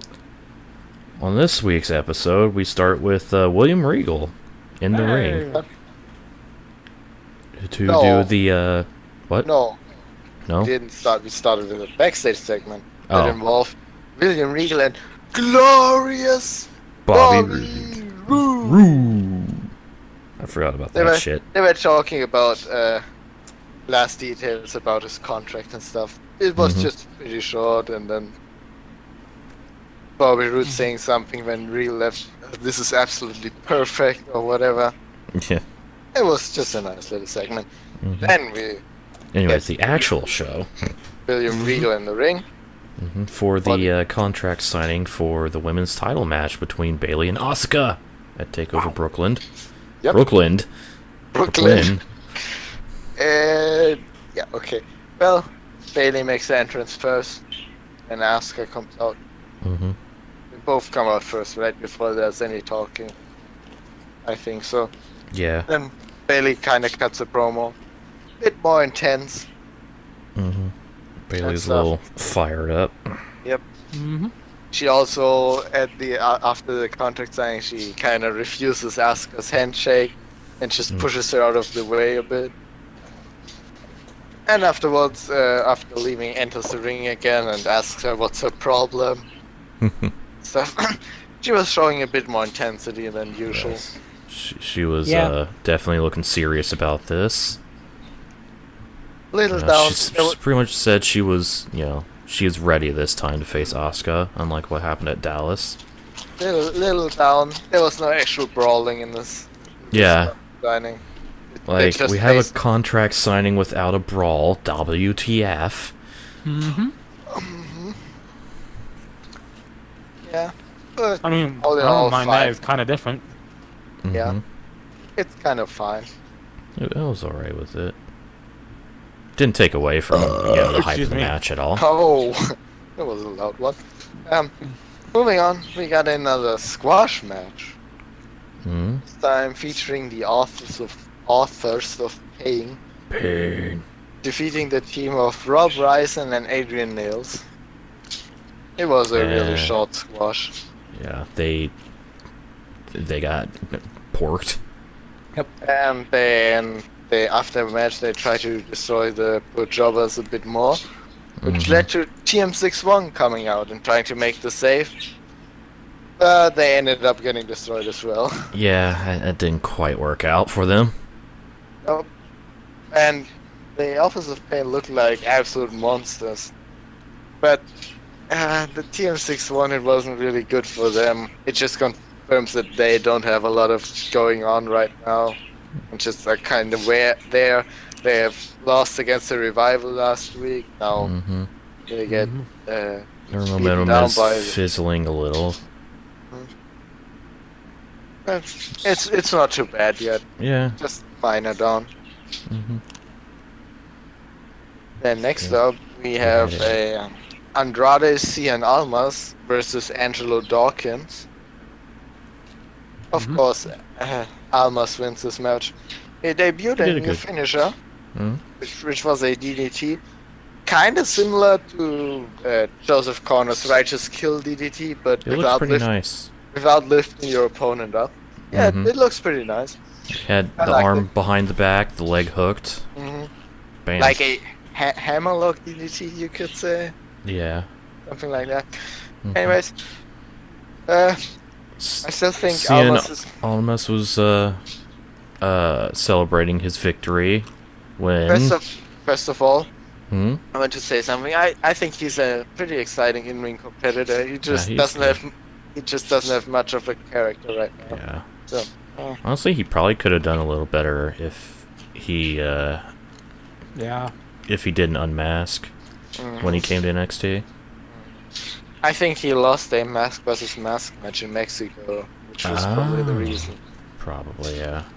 And yep, next. Anyways. When he's celebrating the ring, Glorious. I love that. Yeah, Victory. Yes. oh, Bobby Roode comes out. I'll never get tired of it. And Bobby but Bobby Roode congratulates Cien, not on the match, but on another thing. Then he gets the opportunity to face Bobby Roode at TakeOver Brooklyn. Yes, and it'll be glorious. It was glorious, of course. Mm-hmm. But kind of thing I noticed, Bobby Roode repeated the phrase "I mean" a bit too often. It was like almost every second sentence. I mean. Probably. Just this a is minor kind bit. of a very different character than what he's, done in TNA. Where he was before he left, he was part of a tag team called Beer Money. Yeah. Beer. But So- I just absolutely love glorious Bobby Roode. Yes, it's pretty great. Yeah. It's gonna be great finally to see him in the ring at TakeOver Brooklyn. Should be an exciting match. Mm-hmm. Then we have another backstage promo with Austin Aries in William Regal's office, and he complains to William Regal that the greatest man that ever lived doesn't have a match for TakeOver Brooklyn. And William Regal grants his wish, makes a match: Austin Aries versus No Way Jose. Of course, it makes sense that two Yeah, they've been brawling are for a bit. feuding after Austin Aries attacked No Way Jose. We just wanted to be a bit more positive, Mm-hmm. and yeah. Yeah. For some reason, I don't know why, but Austin Aries and Bobby Roode look very similar to each other with their hair beard combination. Yeah. And it's But- just me. I think now we have the final TakeOver Brooklyn card. Oh no, wait. One of the matches has been announced later in the show. So, Yeah. so far we had like the women's title match set up. We had NXT title Almas- match. NXT title match, of course, already. With Andrade Cien Almas versus Bobby Roode now. Now Austin Aries versus No Way Jose. And of course, last week we already had like the little graphic for Ember Moon's debut, which will happen at TakeOver Brooklyn. So that's 5 matches. I have with no one idea more who to that go. is, but hey, It's a woman. it's a woman, and she's dressed like a Mortal Kombat character in the vignette. Yep. I thought it was cool. Speaking of women, next up was a women's match. Billy Kay. Billy Kay versus Liv Morgan. And when I saw Liv Morgan, my first thought was, why did Carmella and Alexa do the fusion dance and become Jobber? I really don't like Liv Morgan. Really, I can't get behind her character. Yeah. Unlike Corey Graves in this sense. New Jersey. Yeah, pretty much. I mean, The match was okay. It was nothing special. Billy Kay defeated Liv Morgan, with a big boot. with a big boot again, which leads me to believe that she will be the one facing Ember Moon at TakeOver Brooklyn, since she's Possibly. now won 2 matches in a row. Yeah, So, pretty much. probably building her up to be a serious competitor against Ember Moon when she debuts. Most Then- likely. The camera goes to the crowd where there are Rich Swann, Jack Gallagher, and Noam fucking Dar on the Cruiserweight Classic. Because I think that tapings for the second round and NXT were like on back-to-back days, so might as well put the Probably. guys in the crowd Yeah. while they're there. Promote it. Yep. And next up, they do a little bit more of the CWC. They actually show a little recap of Tommaso Ciampa versus Johnny Gargano, which was kind of neat, building that into the storylines of NXT. Yeah. Which of course led to a backstage segment involving Gargano and Ciampa, also in William Regal's office. Yeah. Which Regal set up was a the- little bit concerned about their what's the word? It escapes me right now. Their ability to function as a tag team, basically, Yep. after their match.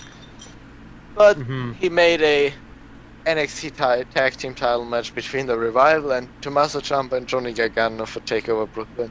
The final match for the card, I presume. Should be Most great. likely. That definitely has the potential to Honestly, be I think that match was of the- already made before this week, I think. No. He made it official this time. Oh, okay.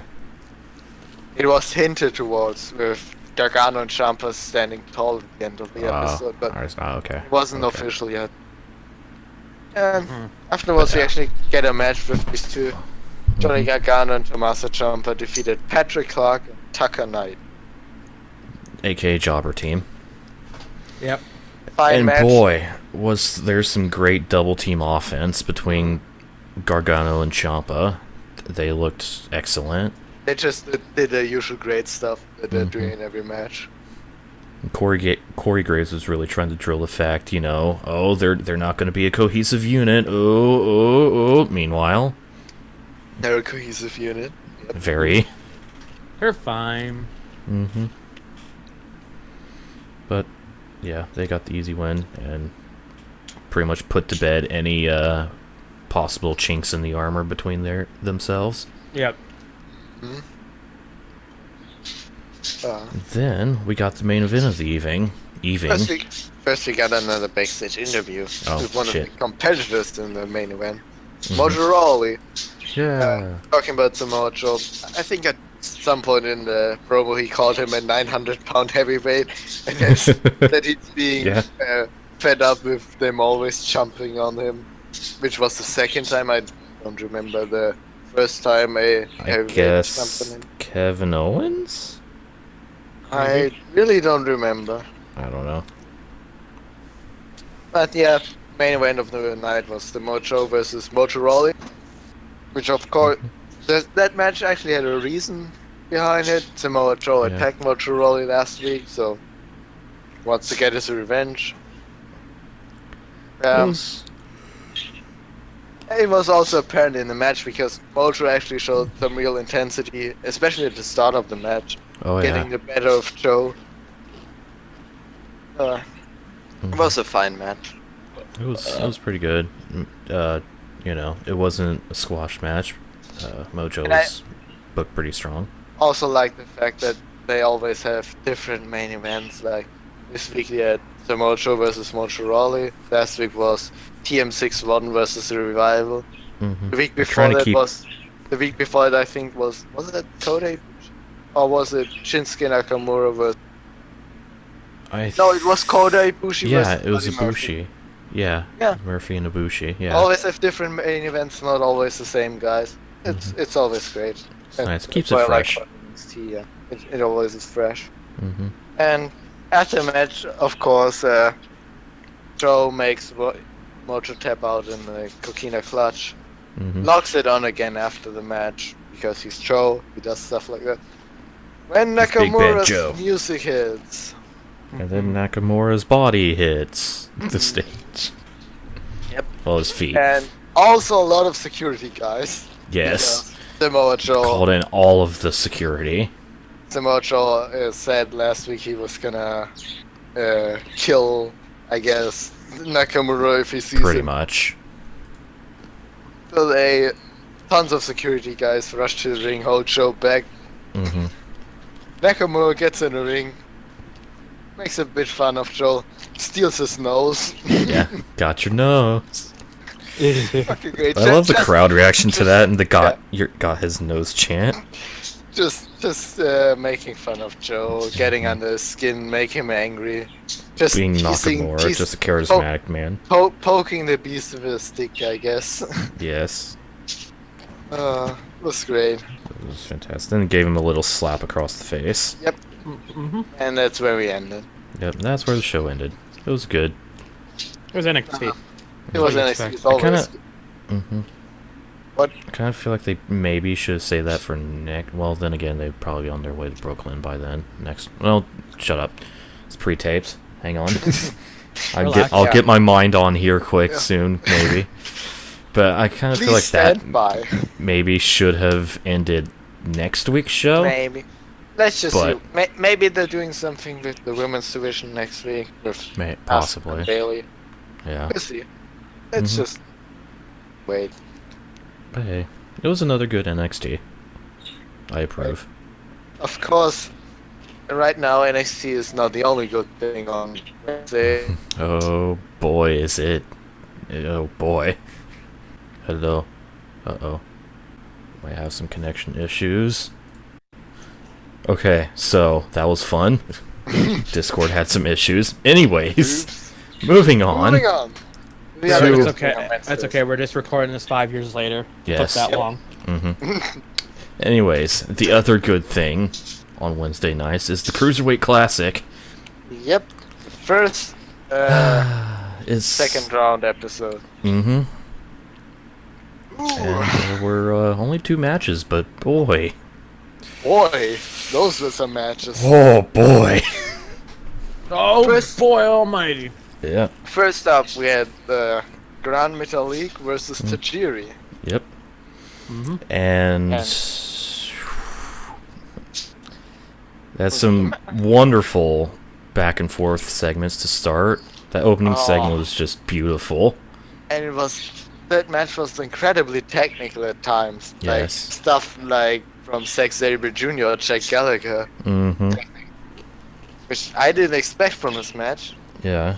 And it Like, was I really kind of surprised expected it to from see. Tajiri, but not Metalik. Nope. But And also, of course, you had Tajiri's kicks, mm-hmm. you had Metalik's lucha stuff. And his incredibly ridiculous rope balance.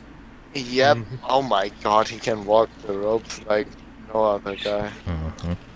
No biggie. Oh. Great match. It was so And I good. was a bit surprised that Grand Metalik won. Mhm. I I was actually act- thought Tajiri yeah. would go through. Yeah, I was expecting Tajiri to win this, but no. No. Grand Metalik won with the Metalik driver, as he calls it. Mm-hmm. I think. So, Still, it was a great match. If you haven't watched it, go check it out. yes. You won't be disappointed. Mm-hmm. But that's not the only reason to check it out, because the other match... Oh boy! Kota Kota Ibushi versus Cedric Alexander. Alright, I wrote one note about this match. That note, Jesus fucking Christ. I wrote two That's notes. about right. It's about right. Two notes. What a match, and that goddamn incredible near fall. Here are my 3 notes. So- one, this match is awesome. 2, this match was really awesome. 3, Jesus fucking Christ, this match was awesome. Pretty much. That was like 16 minutes of just. Yeah. I honestly would consider that a match of the year contender. Without question. It was. Such a good match. I really don't know what to say about it other But than. was it the best match of the week? We'll find out at the end of the episode, of course. Stay tuned. Stay tuned. But yeah, it was a really good match. Yes. Yes. If you haven't watched it, again, go check it out. You will not be disappointed. Yes. Both men did some amazing. Got some amazing offense in. Bunch of crazy near falls. The crowd was into it. It was just a thing of beauty. It was, And goddamn, was a, it stiff. It was a match where I would say, if you show this match to a non-wrestling fan, you might turn them into a fan. Yes. Because Yes. it was so damn good. It was so good. There's one little scare in the match, though. That was just one of the suplex was slightly botched, and Cedric almost, kind of, maybe almost landed on his neck. But He's fine. he was fine. And well, I was about to say something else. I forgot. Damn it. Oh, Maybe it comes again. But in the yeah, end, and in the end, Kota Ibushi won. with his Yes. last ride power bomb, which looked pretty impressive. He held him up there. Of course. First of all, Cedric Alexander hit Kota Ibushi with a brainbuster. Goes for the cover. Only 2 Ibushi kicks out, and then Cedric Alexander nails him with a pretty stiff kick to the face. Ooh, that was. And I It's fucking thought stiff. that was it. 1, 2, no, Ibushi kicks out again. Nobody could believe it. Yeah. Another That thing that was made an this match incredible incredible was Daniel Bryan and Mauro Ranallo. Because they just went full just wrestling fan mode during that entire match. Yeah. It's yeah. That was a thing. After the match, fans started chanting both these guys, of course. And they also started chanting, please sign Cedric. Yes. There was a little scene after like they closed out the show with pretty much the fans giving Cedric Alexander an ovation. And then Because he deserved it, because that fucking match was fucking Christ almighty! Yes. then Triple H came out and also raised Alexander's hand. Gave the crowd a thumbs up. And he's nodding like, I got this. He's ours. He's signed. definitely ours. He deserves it anyways, because Jesus Yeah. What a fucking great Christ, match. that match. That was incredible. And that is only the second round of the excuse me. Cruiserweight Classic. There's Yeah. still 3 more rounds to go. And there's Quarterfinals, semifinals, finals. And there's still freaking 6 more matches of the second round. So, I kind of have a feeling that Kota Ibushi versus Cedric Alexander was the best match. Will be the best match of the second round. Probably. I don't know. But it There's, doesn't there's some mean really the other- good performers. We'll see what Gargano does. Who's he facing again? Gargano Oh. faces Lindsay Dorado. No, Oh, no. no? I don't TJ remember Perkins. the bracket. TJ Perkins, of course. Yeah, Ah. that's gonna be a good match as well. Mhm. Yeah. I think the other matches are Jack Gallagher versus Akira Tozawa, which should be great. Mm-hmm. And Noam Dar versus Ho Ho Loon. That'll be a good one. Zack Sabre Jr. versus. Help me out. I don't know. I need to look up the bracket. We have Tony Nese versus Brian Kendrick. The Lin- Brian Kendrick. The Brian Kendrick. Of course, as mentioned, TJ Perkins versus Johnny Gargano. Lindsay Dorado versus Rich Swann. And Zack Sabre Jr. versus Drew Gulak. Ah, Drew Gulak. yes. So we got all them. Yeah. Overall, really good show. That was, oh man. Went by so quick. Oh, It was a wonderful experience though. go watch it. Yes. So, moving on from that, we exit the realm of the WWE and go other places. First to England for the WCPW. season premiere of WCPW Loaded. Season 2. Mm-hmm. And Now, speaking of great matches, boy, did we start good. the opening match: Noam Dar versus El Ligero versus Will frickin' Ospreay. Ooh. That opening segment,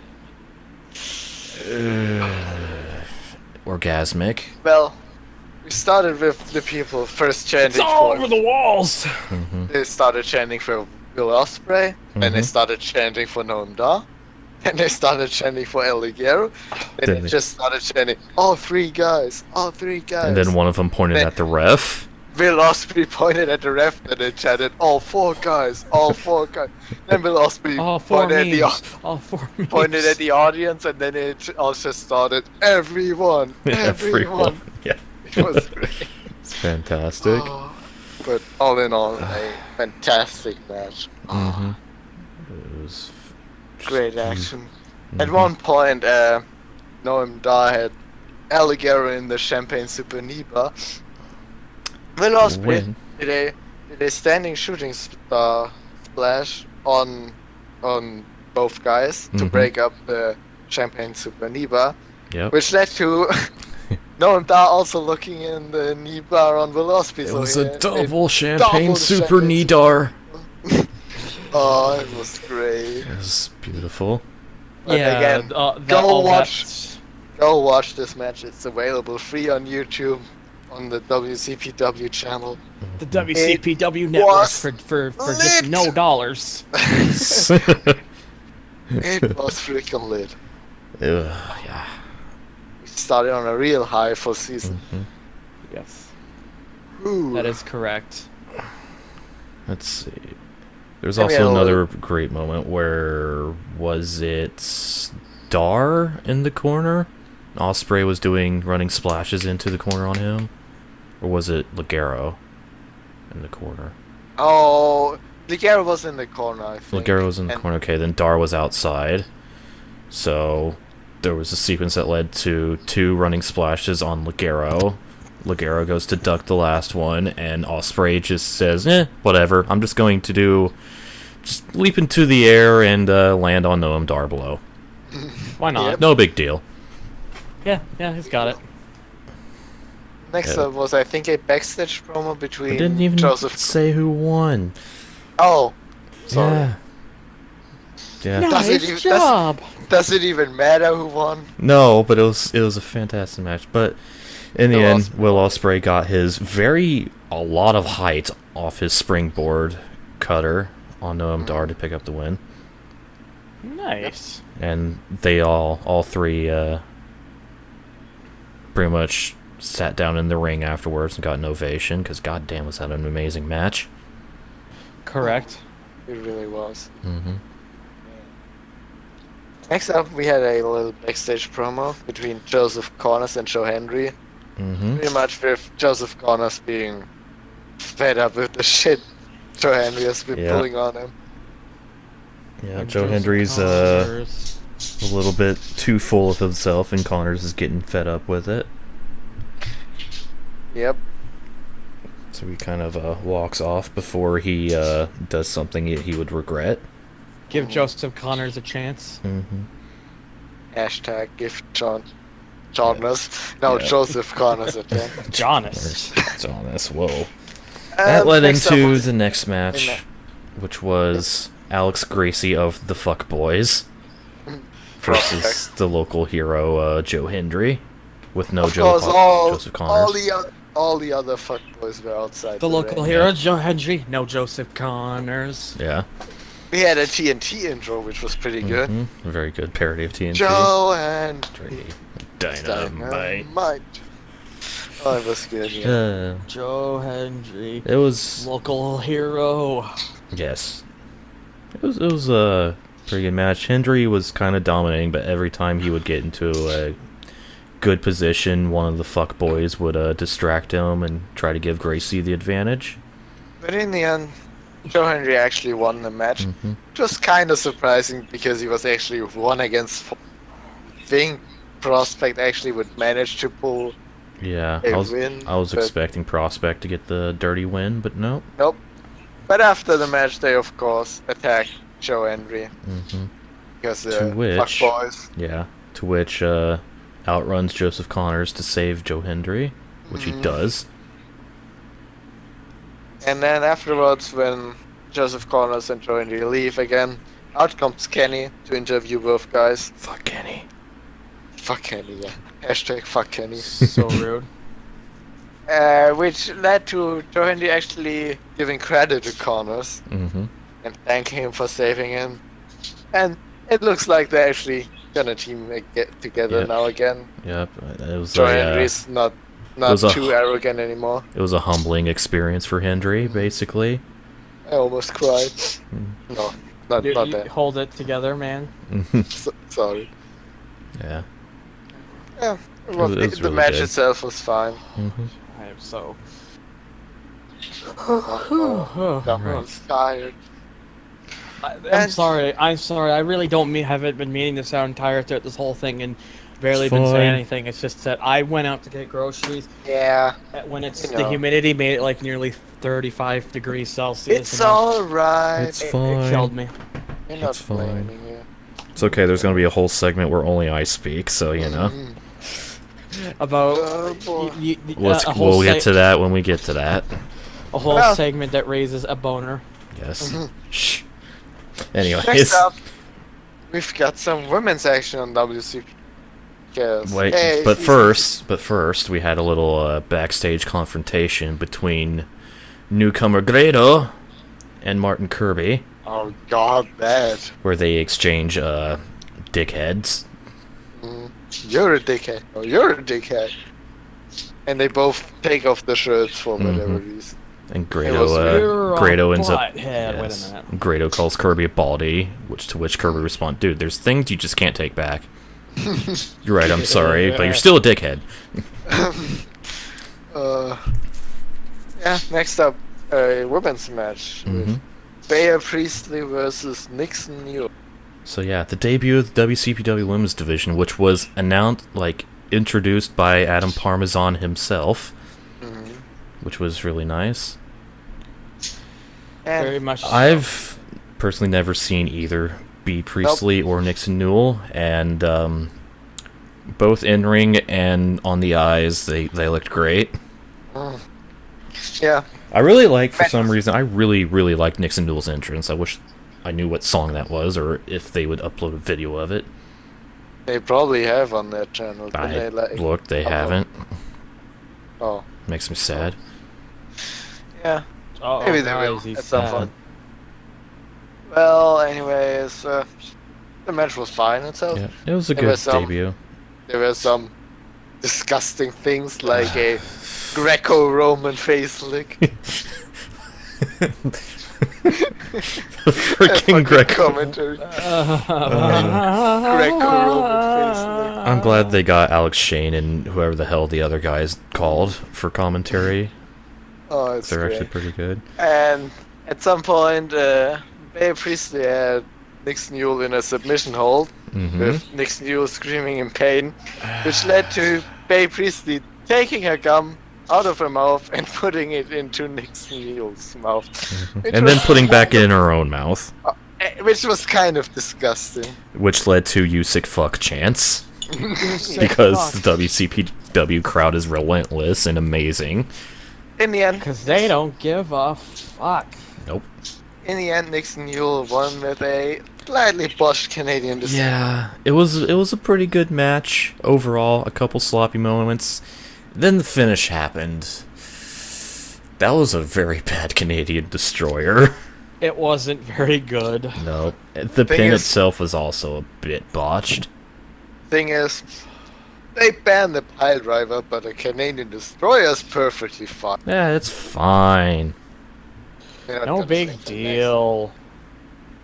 Yeah, the pin Anyways. was also a little awkward because, well, one, Newell kind of, like, put her arm completely underneath one of Priestley's shoulders, and the ref was a little bit hesitant on his count.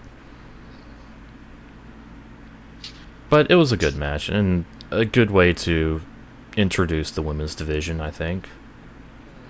Yes. Well, are you alive? Yes, I am. Okay. Sorry. I was just waiting for you to lead into the next Oh, segment. I was think. was waiting for you to say something, but no, whatever. Anyways, next segment. We're We have- professional. We have a new tag team introduced backstage of Liam Slater, who I've seen a couple times on NGW. It's pretty cool. And Johnny Moss, who's a big guy. He's a big guy. Yeah. He's Big a muscular great guy. Mr. Biggins, man. I don't remember what they said. I'm sure it's just, hey, we're gonna set the tag team division. Yeah. And they were facing off against the rest of Prospect, which was Drake and Lucas Art. Mm-hmm. Of course, With Alex Alex Gracie Gracie. and James R. Kennedy were ringside again. Yep. And this one was basically Johnny Moss doing big strong man things, absolutely dominating Drake and Archer, once suplexing both of them at the same time. Yep, that was great. Mm-hmm. Liam the Slater end- took the punishment, bunch of distractions from Prospect, etc., etc. In the end, of course, the new tag team went over. Mm-hmm. Johnny Moss hitting a sick tomb. Oh, that was a good tombstone. Absolutely destroyed Lucas Archer. Mm-hmm. And then I think Liam Slater did some sort of top rope move, I think, for the pin. Can't remember. Sort of I know splash. there was another move after it. I just don't Yeah. remember what the move was. I think it was a top rope splash or something Mhm. like that. I forgot. Yes. But they pick up the win. Mm-hmm. Prospect lose again. Yes. Just Prospects is becoming the main jobber team of the roster, Mhm. which is a little interesting. After that, we got an interesting little outside segment with Prince Amim and Gabriel Kidd arriving in England, where well, Gabriel Kidd was trying to hail a taxi when Prince Amim stopped him and made Kidd give him a piggyback ride to the O2 Academy. It was great. It was good. Yeah. Continuing that there little was- thing that, Gabriel is his slave.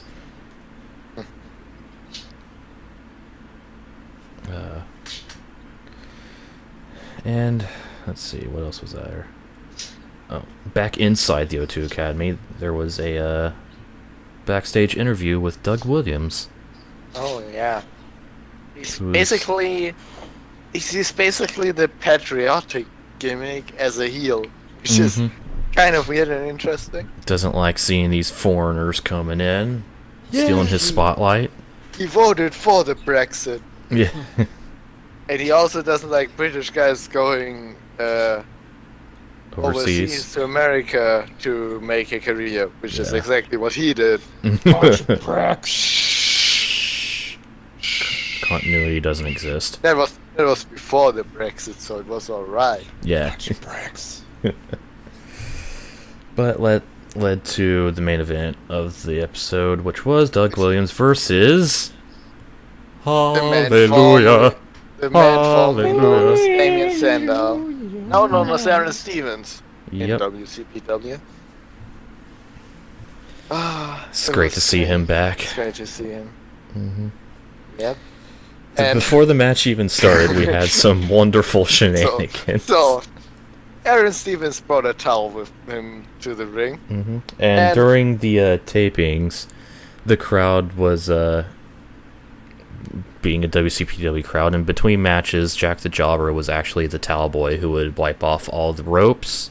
Yep. And Aaron Stevens wiped off the top rope from one turnbuckle to the next one again, which led to the WCPW crowd chanting, "Clean forever! Clean forever!" Which Just keep led doing in, it. yep, which also led into the crowd singing Fandango's theme and Aaron moving the towel to Yep. the tune of the song. It was Because great. why not? It was fantastic. And then the actual match started. Yes. Yep. And it was a pretty good match. It was good. Doug Williams almost killed himself. Ugh. You're not Sasha Please- Banks. You're not please supposed don't to. kill him. Basically, apparently Doug Williams has this like legit injury shortly, like sometime before these tapings, but he wanted to continue on and actually work his match. Yep. And at one point he got to the top rope to do a thing. His leg buckled, because that was the injured part, or something happened.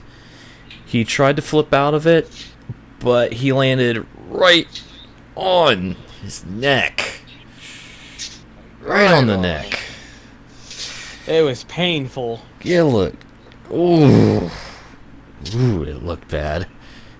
Yeah, it was bad, alright. But yeah, he wanted to continue the match despite that happening, so they did a little more offense. I think his leg buckled again. And at one point he just kind of spat out some blood. Yeah. So what they ended up doing was having Aaron just cover him, put all of his weight on his shoulders, and do a quick count, just because Williams was too stubborn. He wanted to, work the match to its proper conclusion. Stop the damn match. Stop the damn match already. But yeah. Also, by the way, that match was for #1 contendership for the WCPW title. By the way. And after Just the thought I'd let match, you know. when Which Aaron led to- Stevens won, led to Big Damo coming out and With Adam Blompied. with Adam Blompier and destroying poor old Aaron Stevens. Yeah. Well, destroying his hallelujahs down there. Yes. The low blow. But yeah, Blompied and Damo stood tall, and that was the end of a really good season premiere of WCPW. It Correct. was a really good episode. Mhm. No bad match on the card. No, All fine and enjoyable. yeah. Prospect looked very weak. That was the only kind of thing. Yeah, But but they're fuckboys, so it's alright. yeah, they're fuckboys. They Uh. are fuck boys. They are meme heads as well. Yes. I don't know anymore. Pretty good. Really looking forward to the next episode and stuff. Yeah. So, it's time for the segment where I talk a lot. Because it's TNA time. Yeah. Well, time for you to kick into overgear. Yeah, but Or that even makes sense. I don't think it does. I know what you mean. So TNA starts with Ethan Carter,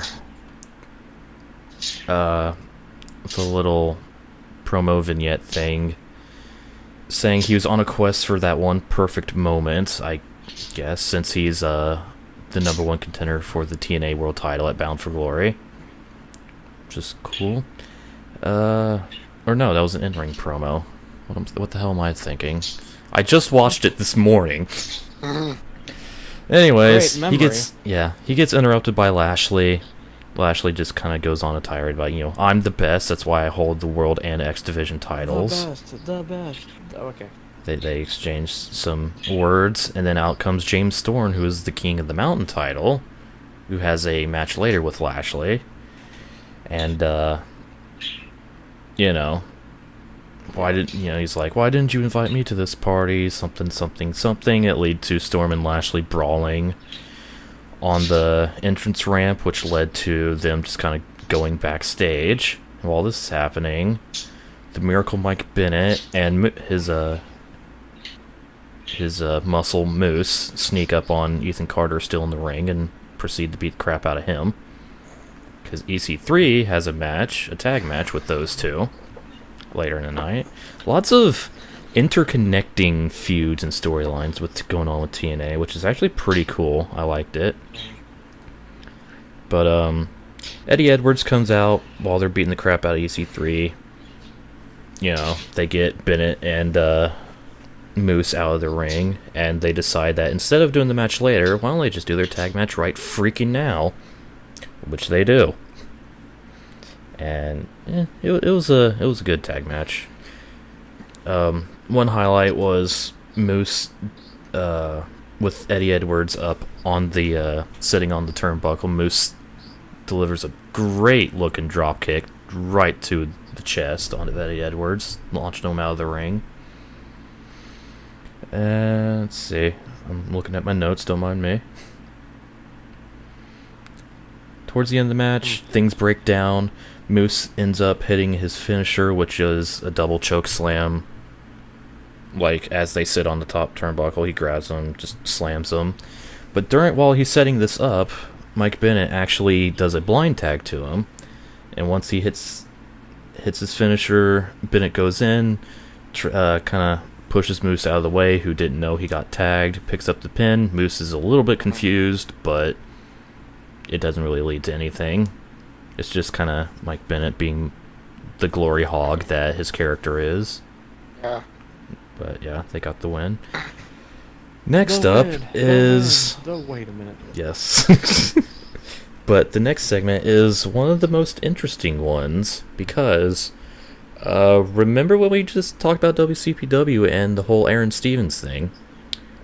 Well, there was a debut on TNA this week, and it was... Guess who it was? Guess who it was? It was Aaron Stevens. The man formerly known as Damien Sandow. Yes. Or as they called him, Aaron Rex. Yep, he is known as Aaron Rex in TNA. He did a really good shoot-style promo, just completely shitting on the WWE. Like, completely shitting on it. It's actually a fantastic promo.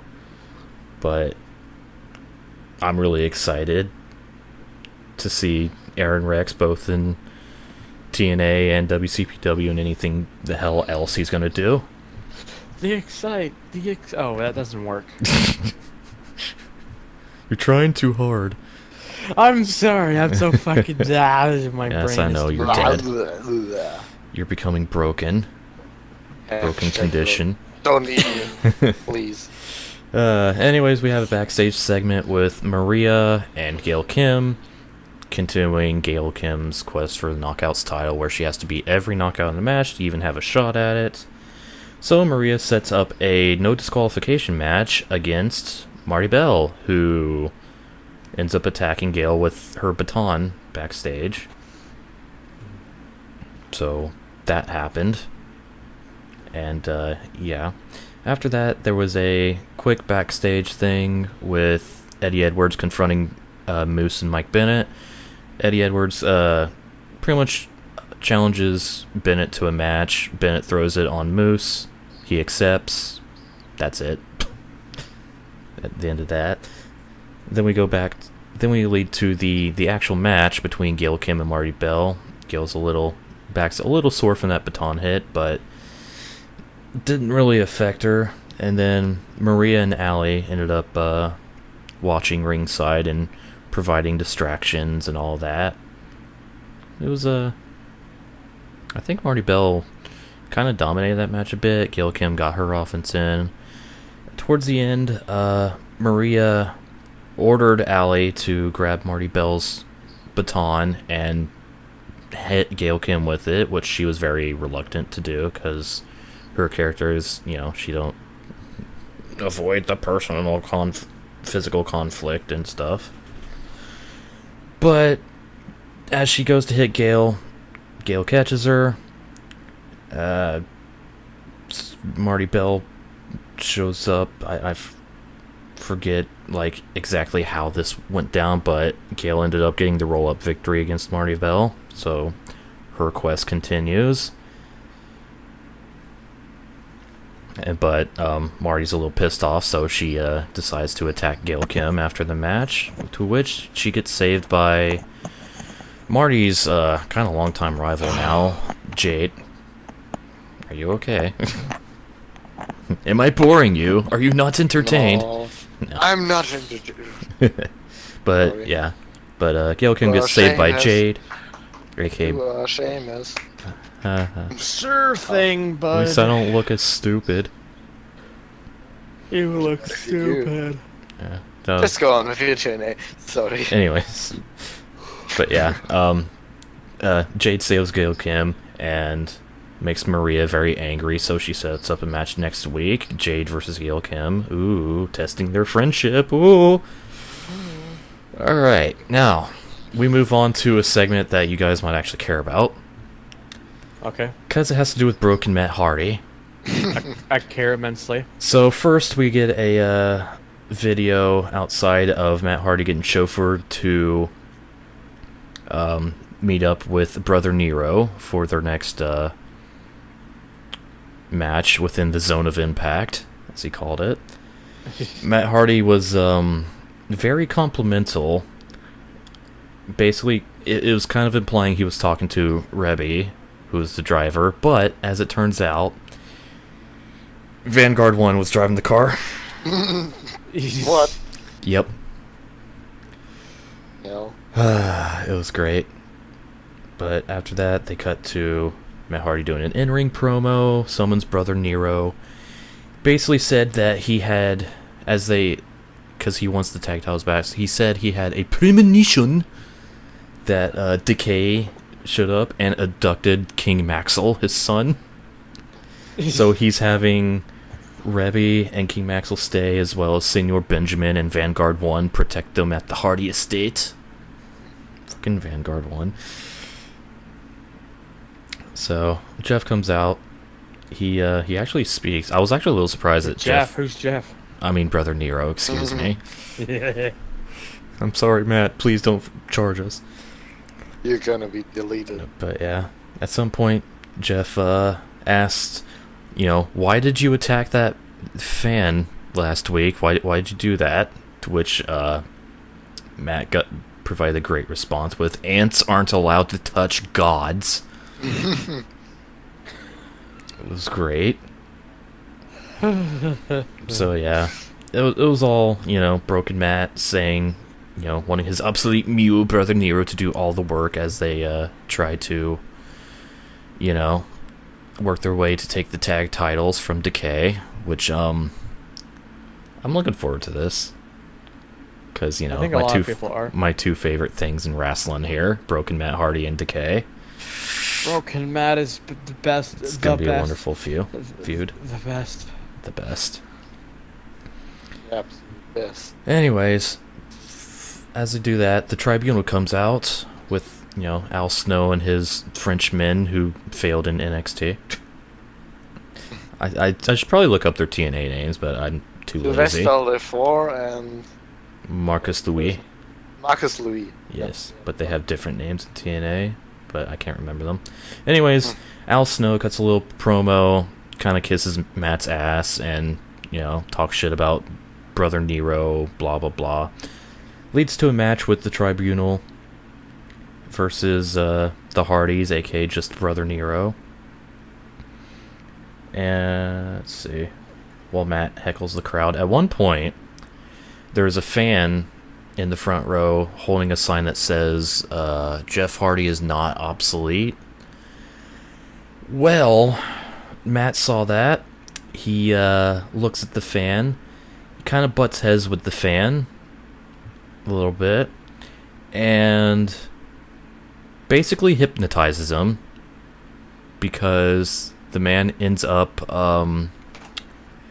ripping his Jeff Hardy sign and doing the little delete hand gesture, which was pretty entertaining. This is as interesting. Matt was doing it. Also, Al Snow was doing it right behind Matt, but I think like I got distracted a bit, so I didn't see exactly what happened. I think Matt just kind of mowed over Al Snow. Mm-hmm. And at one point, I think it was one of the tribunal guys, Matt decided to take off one of his boots, put his fist in it, and beat the crap out of one of the tribunal with the boot ringside, while Brother Nero takes care of the other guy, which he actually wins with a twist of fate. Never went to the top rope to try a swanton. Just hits the twist of fate, gets the pin. What's interesting, though, is what happened after the match. We kind of went on a twist of fate spree. He hit like 3 or 4 against all 3 of the tribunal. Basically trying to... because Matt... oh, how did this go? Matt said he had showed a slight bit of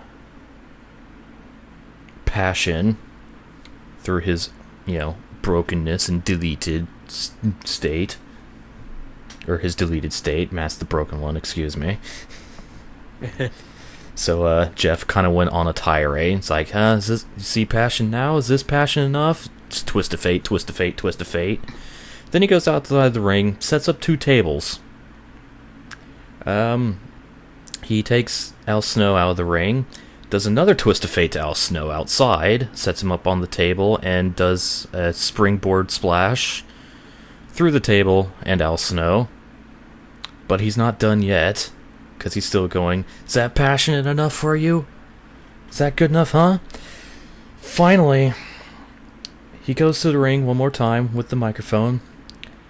He says, the only person that punishes me is me. Climbs up to the top rope, looks at the empty table, swantons himself through the table. Oh. Yeah. And before broken Jeff Hardy. Well, he does that. He starts laughing about it. Matt joins him ringside, laughing. Matt was pretty much having an orgasm throughout this whole thing of Jeff just destroying the tribunal with his stuff. It was quite a thing. But yeah, Jeff went crazy. He pretty much screamed, I am Brother Nero. I am Brother Nero. Oh. So, I think we have a broken Brother Nero. Everyone is broke. That's going to lead into something really interesting next week. To see how, what happens here. Just, ooh. Ooh. So, fun's over.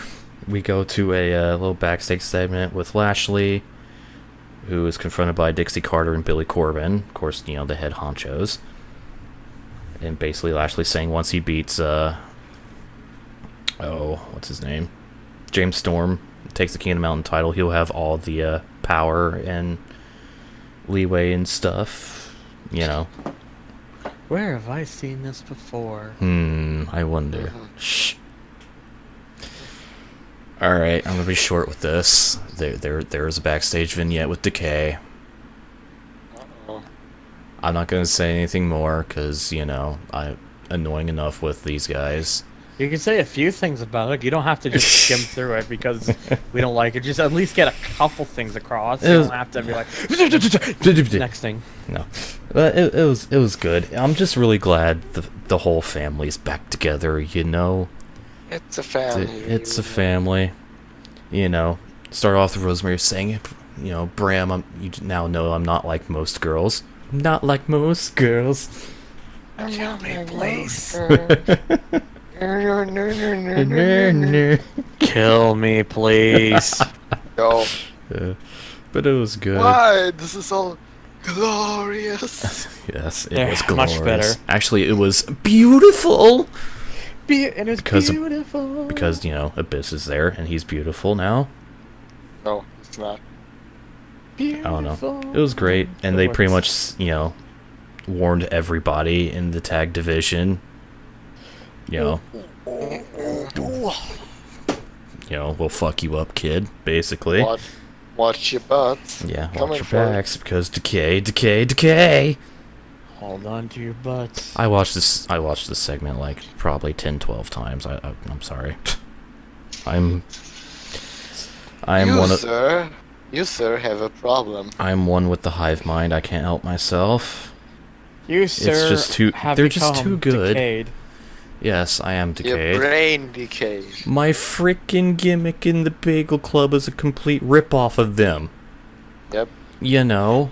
Meanwhile, I still think the best thing right now is Broken Matt, and they're the thing. That's my second favorite thing. My first favorite is Rosemary because... Anyways, moving on to TNA. Moving on. Moving on Drew out of Gall- away from his problems. Yes. Drew Galloway came out to the ring, did a promo. Pretty much said he gave himself a couple weeks to calm himself, which is why he wasn't, there the past couple episodes, because if he didn't, he'd probably do some things that would, A, make him lose his job at TNA, and 2, land him in jail. Jail! With the things that's been going on between him and Ethan Carter, and he pretty much... He ended up challenging Ethan for a match for their spot in the his spot in the Bound for Glory main event. Don't know if he's going to accept or not, considering I wouldn't be surprised if he did. But yeah, that's about all that happened there. Then we went to the main event, which was titles versus title. Lashley versus James Storm for the TNA World Championship, the X Division title, and the King of the Mountain title. All three. Oh, Wow. During the ring intro, James Storm got the introduction, and then immediately after that, Lashley kind of blindsided him and attacked him.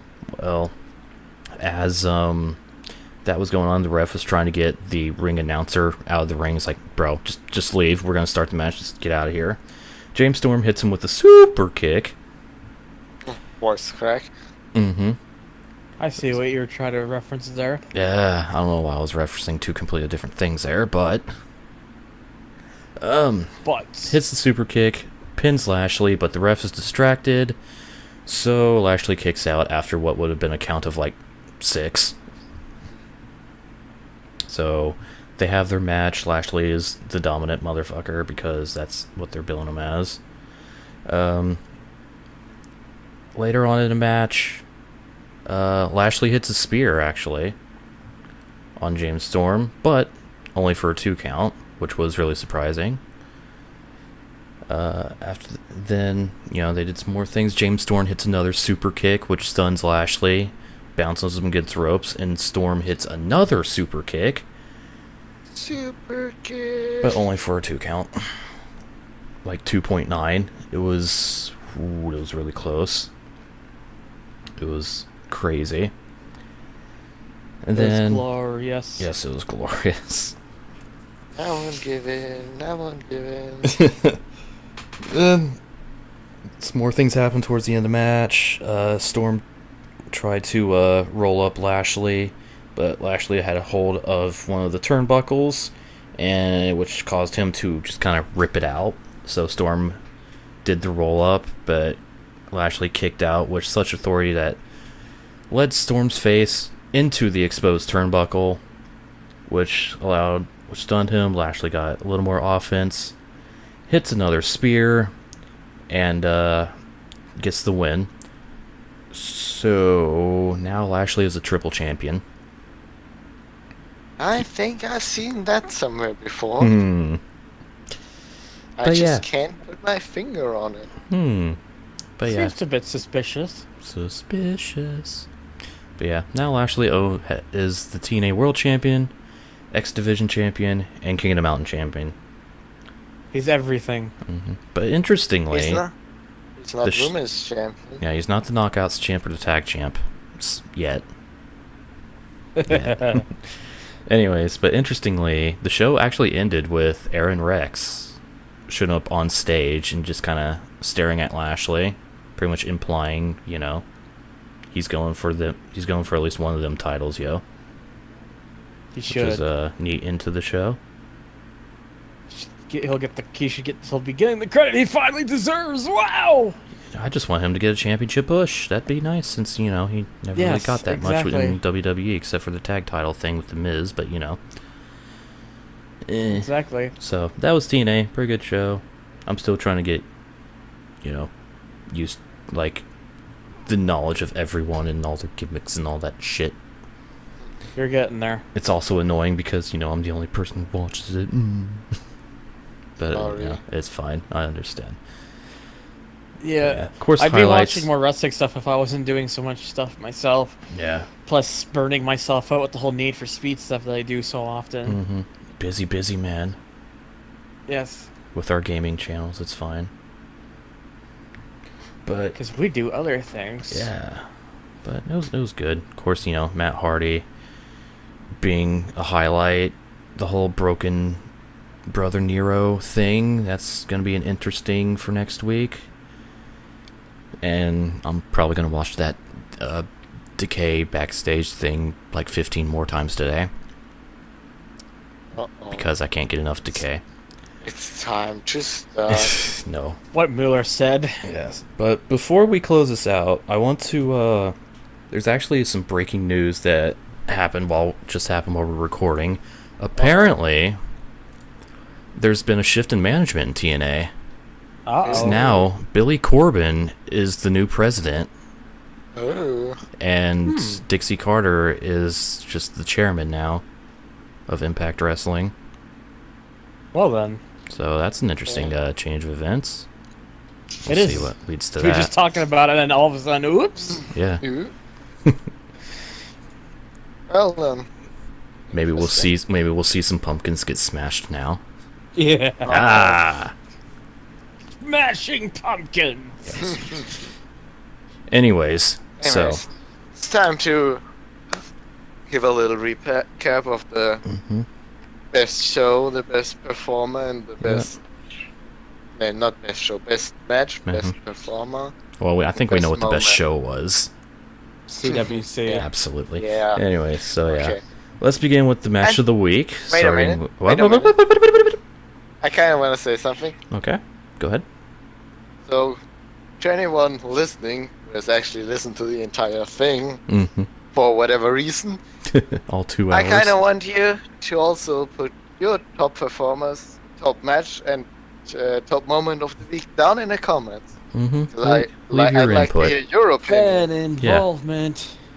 You can get involved too. Yay! Yes, yay! See, the Bagel Club isn't just our little circle of friends. It's our whole universe. The Bagel Club universe. Bagel in the world. So, which means we're gonna need the Bagel Club Universal title now. No, please not. So, Anyway. the match of the week.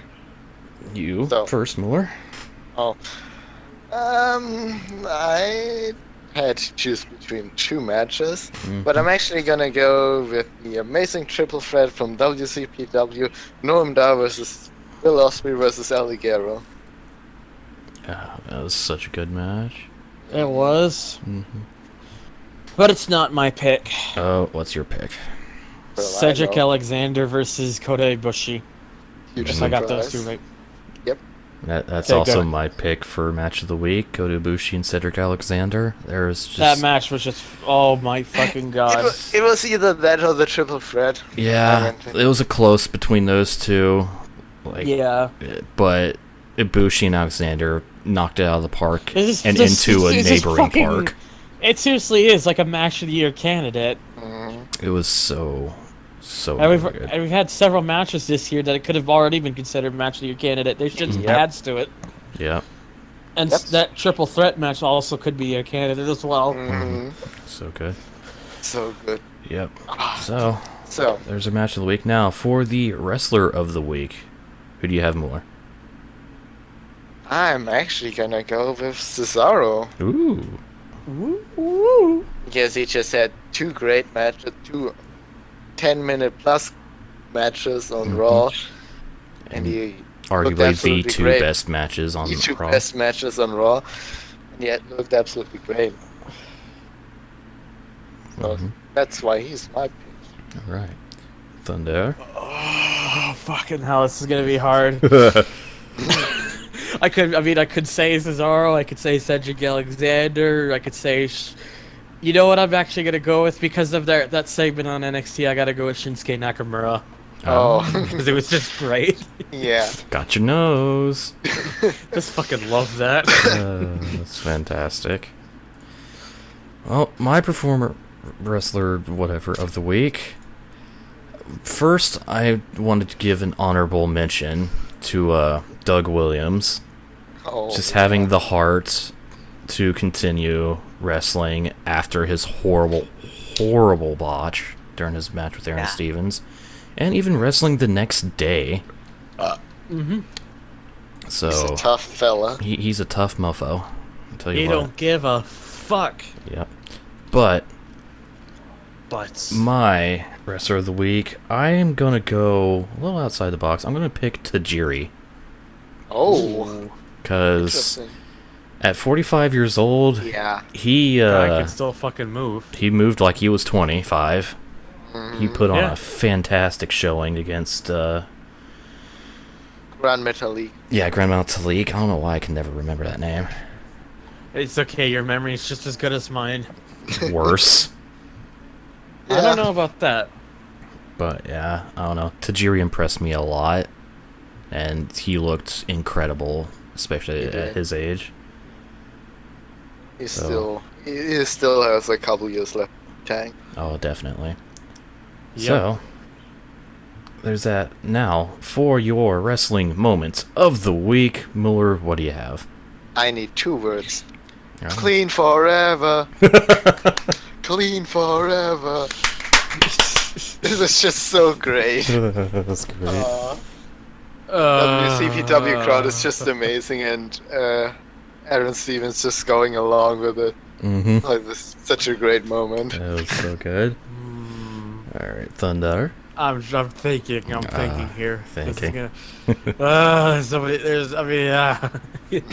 I was almost going to say clean forever, but I don't want to always be the same answer.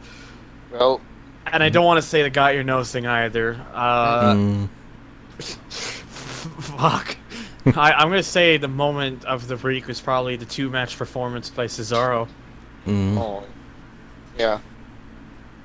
Because That's okay. it's this guy. He's doing 2 matches, both of which go over 10 minutes, and the guy can.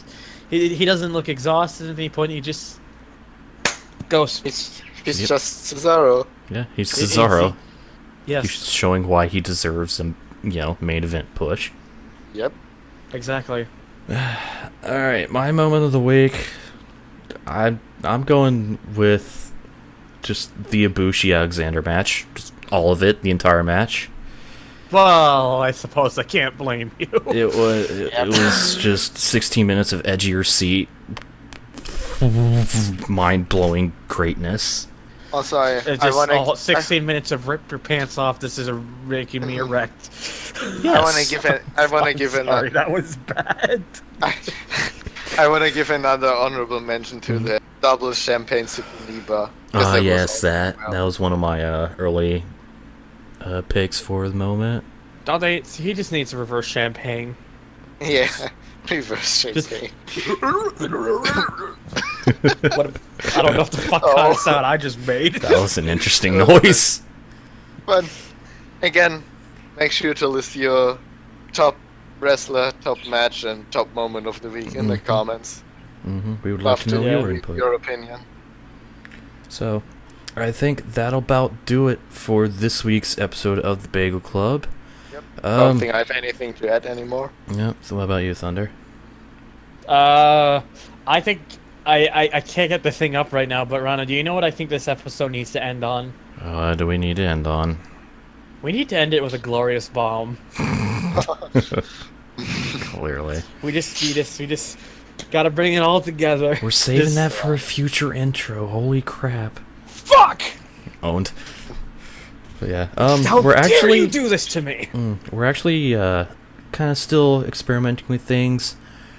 This week, I want to try something here, and we're gonna have a little like post-show type podcast thing with just me talking about some other wrestling shows that I've watched and experienced, and I just kind of want to talk about it, and basically on my own time to not eat up the time here.